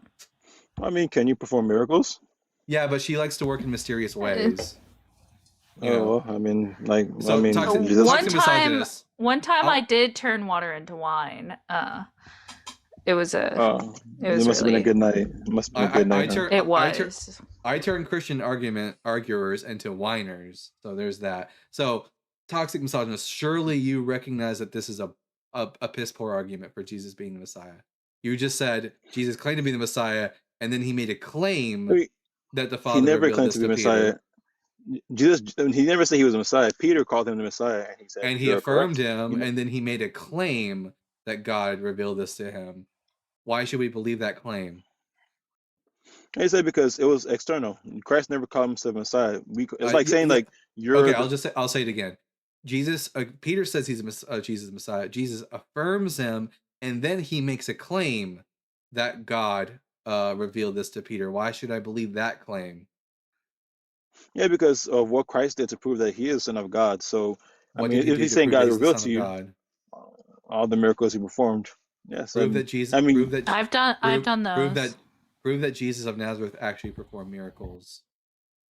Because the same Spirit, the Holy Spirit, which is shown in Pentecost, the same Spirit of Jesus Christ, still performs miracles to this day. Okay, misogynist, is this going to be an infinite regress of claims, or are you at any point in this conversation will you actually? I mean, do you want me to look up miracles that happen? Toxic. Is this just going to be an infinite regress of claims, or at any point in this conversation will you provide actual evidence for your claims? I mean, I can provide verses. I can provide miracles that happen. The Bible is the claim. The Bible is the claim, Dalton, not the evidence. Do you want me to provide empirical? Hold on. Dalton, what card out of a deck of cards am I thinking of right now? Two of Hearts. Exactly. Holy shit. Do you have Sorry, any? I just wanted to. Do you want me to go on? Do you want to bring up do you have- miracles that happen in real life? Do you Or have? what do you want? Can you prove that Jesus performed any miracles beyond just the Bible says so? Yeah, I actually went to prayer conference and we prayed to Jesus and he Prove healed this it. woman. Prove it. I had the pictures for it, and actually Well, I had even the social media post of the woman that did it. Show me the medical records that demonstrate that they had a disease. Show me that medical records afterwards showing the disease was gone away, and then show that this Oh. isn't just, show that this isn't just correlation, but there's actual causation. Well, I mean, so the thing about it is that you're not genuine about it. That means you don't I want am evidence genuine. because you're gonna. I am genuine. Hey, I don't. You don't want evidence. Toxic. Ashland. Hey, Ashland. hold on, Toxic. So I am genuine about like actually believing things, but I still, from academic sources, require a PMID, some sort of DOI. I'm not just gonna like take my professor's words. I've actually had professors say some like really crazy shit, right? And I didn't take their word for it. So like it's not the standard of evidence that we accept. Like nowhere empirically. So can you like legitimately give us like a PMID or a DOI or anything that legitimizes your claim? Because this is not the standard we hold. Ashland. Even to I know you're a misogynist and I know you want to interrupt my sentences. I mean, it's literally your name. But can you verify this claim? Because I don't accept any other claims besides this. Like, we're consistent across the board. Like, we're not inconsistent in any way. So you have to provide this sort of aspect. The plural of anecdote is not data. Is not data. It's not anecdote because I actually have physical evidence. So I don't know, but if you guys don't want evidence, wait, then a they social don't want media post? evidence. Wait, do you think a social media no, post is sufficient? I have pictures. I have actually pictures. You think what is a picture going to prove? Is it going to be able to Pictures demonstrate is evidence? Toxic, shut the fuck up while I'm talking. Jesus Christ. Pictures are not going to be able to demonstrate that this person was healed because of Jesus. At best, what you'd be able to demonstrate is correlation, but correlation does not equal causation. Give me something good other than just stories. Give me some evidence that Jesus actually performs miracles. Are you saying pictures are not evidence? I'm just trying to understand. No, what you're saying. pictures are how is a picture going to demonstrate that that a miracle occurred as opposed to just a medical marvel, and that it was caused by Jesus fucking Christ? Because I was there when it happened. We prayed to Jesus, and the woman. Was I there? I don't trust you, Toxic. Hold on. Well, you have to trust me because you what weren't did there. they heal? Toxic. What did they heal from? Let's dive into this. Yeah, so I guess it healed her from her, ailments where she couldn't stand up on What her. ailments? I don't know what ailments are. I don't have her HIPAA. That's her personal information. HIPAA is not for you, Toxic. It is Toxic. for me in this case. HIPAA is Health Information Portability and Protectability Act. It's specifically for those in the healthcare system. Are you one of her medical care providers? Nope. So I can have connections to all that. So you need to demonstrate this, right? HIPAA is a very, very specific law for very specific individuals, right? I had to abide by HIPAA when I was in psychiatric care. So you are unable to provide the documentation. If she was so healed, then we need to understand what tests she went through, how she went through them. And if this were so, right, this would be a medical marvel, right? This would not be kept in silence. So you making this claim like Islam does, like many other religions do, we don't believe you. There's a social media post about what happened as well, but you don't. There's a social media post. Okay, you heard it here, here first, folks. Facebook confirmed this. I did not mean to block them. I meant to mute them in the comment section. So 1 second, I just gotta fix that. I gotta fix that. No, you're good. 1 second. It's HI. By the way, Nor, it's HIPPA. It's Health Information Portability and Protectability Act. Not to like go after you, but like it is a very specific law. Leave him blocked, Reverend Chad says. Yeah, no. It's yeah, it's like she absolutely could share, provide her medical information. It could be shared as long as it's not coming from her actual providers. It's not against the law at all. This is why we don't. So accept, HIPAA, not a claim. this is why we don't take testimonial evidence or just claims of miracles. I need something verifiable, scientifically like verified. Otherwise, I'm just not going to believe you because like Cyber self-rate. Hey Cyber. Otherwise, I'm just going to think you're full of shit and that you don't know what you were looking at. Also, do we know that this person was actually incapable of walking? I am actually wrong. It's a Health Insurance Portability and Accountability Act. Those correcting me in the comments, I'm not without. I made sure to look it up. It is HIPP or HIPAA. I apologize. I know the guidelines. I don't remember the exact phrase. So thank you for that correction. There you go. Yeah, like was this person actually like in a wheelchair, and was it because they were actually incapable of walking, or is she a plant? Like I need to know that she actually had any sort of ailment to begin with, because we do have examples of like preachers hiring individuals, putting them in crowds to perform miracles. One of the biggest examples of this was what was his name? What was that guy? Peter Popoff. Peter Popoff did all kinds of scams, and he was a faith healer, and he got caught by James Randi. Yeah, exactly. One of y'all has got echo in the background. I'm muted on my mic. I think it's you, Liz. You got something echoing in the background. Hey, Godless, good to see you, bud. Heck, sometimes they don't even hire them. They just find old people and put them in the chairs.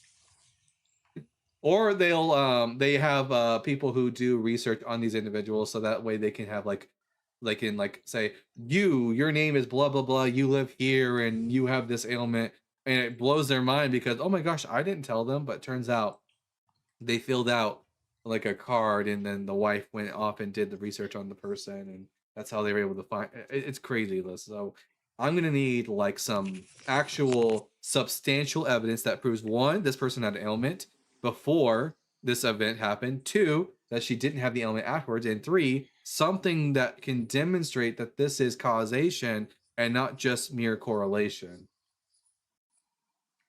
But Dalton, you do know that it's very clear that ice cream sales cause shark attacks. That is true. Shark attacks do go on the rise, but ice cream sales don't go on the rise. So ice cream sales must be the result, and shark attacks must be the result of ice cream sales, according to Toxic Misogynist. Oh, man. Oro Perry says, I like the challenge of a person stuck in circular reasoning. You mean a Christian? You can't see Ashland. TikTok is glitching again. That's the second person that says they can't see your tab. It's kind of a normal one. Also, Trashben, awesome to see you here. Thank you for coming. Azib Bezel Slami says, Dalton, can you talk about Moloch, please? So yeah, fun thing about the god Moloch is that there was not a god in the ancient Near East called Moloch. The Bible mentions Moloch several times, but it turns out that this actually might just be a mistake on the part of tradition and translators. Moloch is spelled with 3 Hebrew letters: Mem, Lamed, and Kaf. And it's more likely that this word was intended to not be the word Moloch, but the word Molk, which was a category of sacrifice in the ancient Near East. A Molk sacrifice was it's kind of like, you have an Olah, which is a burnt offering, for example. You can have a chet or a chetat, which is a sin offering, and you can have a mulk, which is a type of offering, which is where you offer up a child as a sacrifice. It's a child sacrifice, is what a mulk is. And the mulk sacrifice was offered up to other deities, but also to Yahweh. And over time, this kind of got confused amongst in Jewish tradition because they didn't later on when people were not doing the mulk sacrifices all that often, they forgot what a mulk sacrifice was, and they thought the Mem Lamed Kaf was a reference to Moloch, a name for a deity, but we have no references to Moloch amongst any Canaanite tribes. We have no statues or icons of Moloch, no reliefs of them. So this god is completely made up. Yeah. We're in the presence of a celebrity. Trust but verify is in here. Trust but Yes, verify. I wanted to Good to see you. Love trust. We love trust, yes. Also, Amy, Courtney, you have a lot to say in that comment section. There we go. Oh, hey, Trust. Hey there. I just Hey, have there to he clear, is. I just got to clear something up real quick. Not a celebrity. I'm just a dude. That's it. Fucking lies. You're a Just a legend in the dude. deconstruction community. What are you Holy talking about? You're Stop. famous here. You're famous here. The glaze. You're so famous. Like, legitimately, I didn't even realize I wasn't following you because of how much you show on my feed. Like, legitimately so. I'm in your feed. And I just now figured out because it had the little plus sign. By the way, also, I'm a dick. Like, why wasn't I following Trust? Why aren't y'all following Trust but Verify? Is the ugh. I'm gonna go cry. Oh, no, don't cry. Don't cry. It's okay. It's a I good mean, cry. yes, express your feelings, of course. I'm not trying to suppress anybody's feelings, but I'm not upset at all. And I've been catching thank your you live so much. too, You guys- and I'm glad that I finally get to actually talk to you. Yes. Yeah. Well, I would. And you can hang out Yes. as long as you want to up here. By the way, if you want to. Oh, thank you. I gotta dip into like 5 minutes, but I just wanted to say hello and thank you so much. You guys are too kind. Way, way, way too kind. And and I really aim to give you some love. And I saw Red Hat Trouble up here, and I'm like, oh, you got some serious trouble up in Bible Guys Live, so we got to go check it out and raid them and see what's going on. So Absolutely. that's I all it am is. But yeah, trouble. Trust has an incredible approach. I agree, 100%. Now Thank you. someone asked me, why do you think the religious folks never went with the Gnostic Gospels to explain the evil and suffering in the world? Mostly because of how late these texts were. Most Gnostic texts were written at a much later time that they weren't considered all that credible by early Christians. And also the fact that it just also just happens to be that, there were Christians that accepted Gnostic texts. It's just that they weren't the most popular brand of Christianity. It's like the Ebionites, who were another branch of Christians who were Jews who believed in Jesus, but they thought Paul was a heretic and they didn't believe in the deity of Jesus. That's just another form of Christianity. The only reason it doesn't exist anymore is because one particular brand of Christianity won out in the end. It happened to be Paul and his ilk.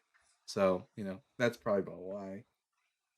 hey, so while Yeah. I'm up here, Dalton, I'm sorry to interrupt, but while I'm up here, I do my last guest that I had just before we popped into here was trying to tell me that we were talking about the contradiction of Judas dying, right? Mhm.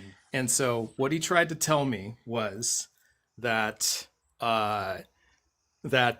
Judas dying in Acts 1, his bowels gushing open, was because it was sarcasm. It was a metaphor. And I was like, well, why do scholars not agree with you? Why does the Greek not agree with you? So, I know you're so well versed in this. Yeah, with sarcasm. Thank you, Jessica. So if you're so well versed in that, could you explain that for some of us that may not, be so well versed in it like me? Okay, so that's by the way, what you should have responded to them, just because anytime someone says something so stupid, I just respond to them with something equally stupid. I would tell them, no, his gut actually did bust out. Him hanging himself, that was just a metaphor. But anyway, so when we read like the Gospels versus the Acts of the Apostles, we see that we get the death of Judas in Matthew and in Acts. But the problem is that in one source we have it's saying that when Judas hung himself and that's how he died. Another one says that he fell open and he fell and his guts bursted out and whatnot, and that's how he died. We're also told that it was called the field that he fell in was called Akeldama, the field of blood, because of what happened to Judas. However, another source says that the field had already been called Akeldama in long standing. One source tells us that Judas took the money and then bought the field. Another one tells us that the Sanhedrin took the money and bought the field. Like there's like a whole series of traditions. Certainly, there's an idea that Judas Iscariot died, but how he died there's just multiple traditions, and they can't agree with each other. Apologists have done their damnness to try to take these two conflicting narratives and bring them together, but apparently one of those methods is the method of sarcasm, which is crazy. Yeah, it was crazy. So so that one was that was a fun one. That was a really fun one to talk about. How does one metaphorically burst out their gut? Is this like Judas died laughing while he was hanging himself? Is that what happened? Well, listen, Dalton, you've never been a woman. Oh, there it is. Judas gave birth? Oh. So maybe Judas. Oh no, I was going to talk about penetration, but okay. Oh, okay. There you go. Yeah. Ashland, hot. Oh wow. Okay. Okay. Oh, and there's my cue. I better go. But thank you so much for coming up. I'm going to drop down now. Love you guys. Thank you so much. Appreciate you. See you, Trust. Right. Have a good Cook day. 'em. Will do. Hey, toxic misogynist. I mean, we're glad you admit that, but like, you can come back up. By the way, there was an accident. Yeah, I meant to mute you in the comment section. I didn't mean to block you because I don't let my interlocutors talk to the audience while they're talking to me. You talk to either me or the audience. You don't get to do both. But anyways, so you're more than welcome to come up and actually give us a good reason. Are we going to be back to the miracle conversation?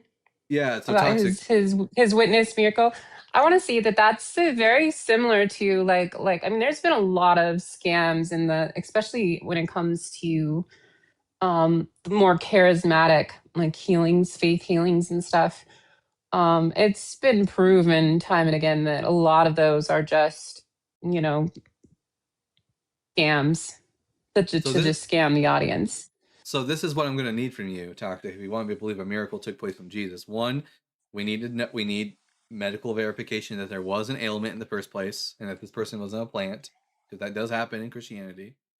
Two, we need medical verification that the ailment was no longer present after this event. And three, we need some way for you to verify that this isn't just correlation, but that's also causation. Do you understand what correlation versus causation is? Yeah, but my burden you're putting more burden of proof than I need to accept. Like I said, no, I don't. No, I want to see Jesus heal like a missing limb, like an arm that's gone or something. I don't even need this, Toxic. So for like, even if like, so I did research right at one point in my life, and I was part of a team that looked at something called POEF effect, placentaphagia opiate enhancing factor. We could not actually. Oh, the holy grail of research is here. Wait, I don't even guys, have to explain this.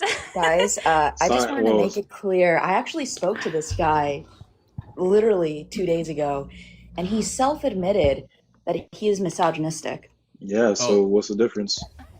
Yeah, he's an asshole. I mean, he's an asshole. We kind of got that, but Okay, I cool. want to like nail this point down even further. So I wasn't like I wasn't at the level of research you were at Scientific Snitch, but you don't just like take people's word on it, right? When they say they No. did something. Okay. No, you're So not. That's not a thing. So usually scientists have to demonstrate that their data is repeatable and reliable and also significant. And that's a really big one. Like if it's not p-value less than Scientific, 0.05, but this is a you're miracle, something that defies science. So it's going to be hard to really replicate yes, something that defies so science. so a p-value is a very important number. Toxic misogynist. I know, and like Yeah. not all studies require wait, 0.05 does or 0.05. Any of those, I don't we will think accept any like kind of almost any number that you can give us. wait, does Toxic even know what a p-value is? Yeah, Probably Toxic. not. Do you know what a p-value is? And it has nothing Well, to he's do with not your using. urine. Does not do my urine. Okay, cool. What is it? If I can probably make an assumption, probably when it comes to statistics, the Could you just p-value tell me what a used in it. p-value is? Yeah. Just tell me I what a mean, p-value is. I honestly don't know. Yeah, y'all can just tell me. That's fine. Percent of finding something by chance is So is like it's, the I very would say layman. the most accurate definition would be the how how s- how extreme is the answer that you got when compared to a control value based off of your data, or the model of your data. So how extreme is your answer?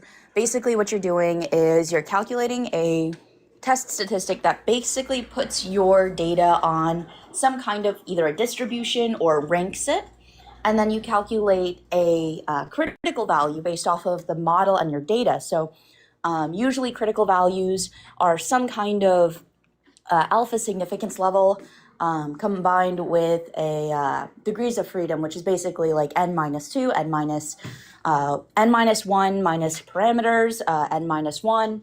It just Come kind of on, depends. you're going hard on Scientific Snitch. Oh, I would sorry. accept the percent of like finding something by chance, like 1 out of 20, 1 out of I would have accepted that answer. Toxic. Scientific Snitch gave you a very very course specific, but can you demonstrate this? Actually, I here's a can't, good. I can't demonstrate because it's a miracle. So it's not as if it's going to be something Well, very, here's Oh, a it's good. not 100%, demonstratable. but it is. So here's Oh, it why. is demonstratable. Here's why I suggest. I'm gonna ask Scientific Snitch if this is a good way, because the problem is correlation versus causation. Snitch, do you think? Do you? By the way, you did great yesterday on the line. But do you think this is a good way to indicate that something isn't just correlation, but there's causation here? If we had multiple and repeated known individuals with ailments, and if we had a person like a Christian praying over them, and it was repeatable over and over again that they were all verifiably healed, this would be a good way to determine the causation is No. Jesus, as opposed to no, it's Oh, not. no. The most you Okay, could go determine on. from this is maybe like a regression, or sorry, the most you could probably determine from this would be a regression, which is basically a correlation, where you're basically taking, let's say, a predictor variable. Let's say your predictor here is He ran. Christian person, like Christian person is over this person. Response variable being person who's sick is healed. Now, just because there's a correlation between these two variables does not indicate a causation. You would need mechanistic evidence to suggest this. And unfortunately, there is no mechanistic evidence suggesting this because there's quite literally no defendable claim you could make that would say that it's mechanistic, because you would have to provide an experiment and actual, data, which you don't have. But yeah, just plotting y or a response variable, or sorry, just plotting y or a response variable and a x or a predictor variable or a independent variable does not Hey, is this freezing indicate for there's y'all? 'Cause it's causation. freezing for me. The Toxic, I'll tell you this, Toxic. I would consider it good evidence in favor of the proposition Jesus was Messiah if you could provide me a bunch of people who are known ailments, and you could repeatedly have someone pray for them and they'd be healed. That would at least provide more evidence in favor of the proposition. But if all you've got is, well, sometimes this happens, sometimes it doesn't, I can't really demonstrate it to any degree, that's not going to be good evidence for Jesus being Messiah. It's definitely I'd not gonna also so like physiological effects. There is like some like psychological effects that could definitely be demonstrated here because we take quasi-experimental data. Definitely not gonna get down to what scientific snitch is going to require. We take in psychology quasi-experimental, which is kind of what's being described, but also scientific snitch, Well, yeah. wait, I also just I wanted could to connect you mention. guys to a friend of mine who Here, does Wait, perform wait. these miracles on a normal day-to-day basis. Because he does actually perform miracles. Shut up. You can go right after Snitch is done. For some reason, I can't mute. I just wanted to mention that Is it psychological. freezing or is it still okay? So I just wanted to mention that psychological benefits are technically a confounder in that sense because it could affect not only the response variable in the sense like having a psychological benefit from praying is going to make you want to pray more, but it's also potentially affecting the predictor variable. Swapped them around. It's so having a psychological benefit due to praying is a confounder because it affects the predictor, which is this person is praying. And then it also affects the response variable because a positive psychological mindset reduces cortisol. It reduces stress hormones. It makes your body a more favorable place in general physiologically, to put it very bluntly. So it's technically a confounder where it's affecting both the predictor and the response variable. So you would actually have to adjust for this, and I bet your ass if you adjusted for this, if like we actually had data, there would be no more significant effect. Now, there's a problem on TikTok right now. I'm trying to figure it out. For some reason, I couldn't mute him, and then every time I try to bring him back up as a multi-guest, it says resume live to invite the viewers to join as a guest. Live is going right now. TikTok, what the fuck are you on about? I might need to do another restart. I don't know what is wrong with TikTok today. I just want to gloat on Snitch for a little bit. You said you had imposter syndrome yesterday. Yeah, just tell it to go away because you're fucking amazing. I wish I could. I had like a nice big whiff of like some embalming fluid from anatomy class today, and I've had the worst headache all day, and I feel so stupid because I can't remember anything. So you're awesome. Stop it. You bring data. You do a lot of hard work. You're like I want to glaze you a little bit.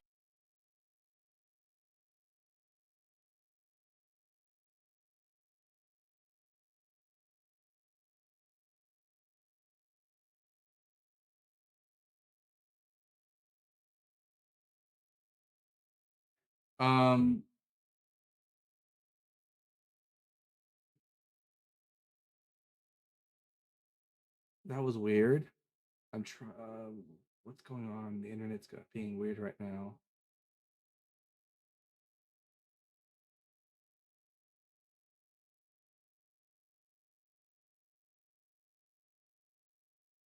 On TikTok, are you on YouTube? Are you guys still seeing me?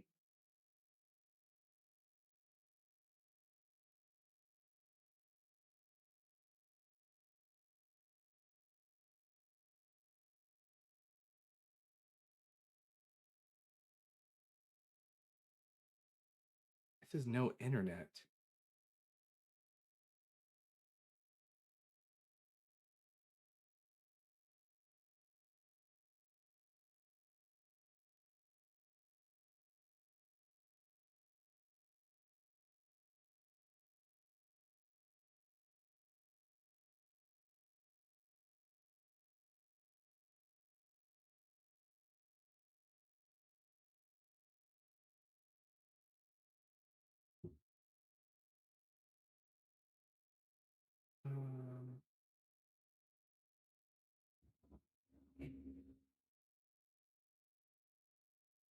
Is it just my computer?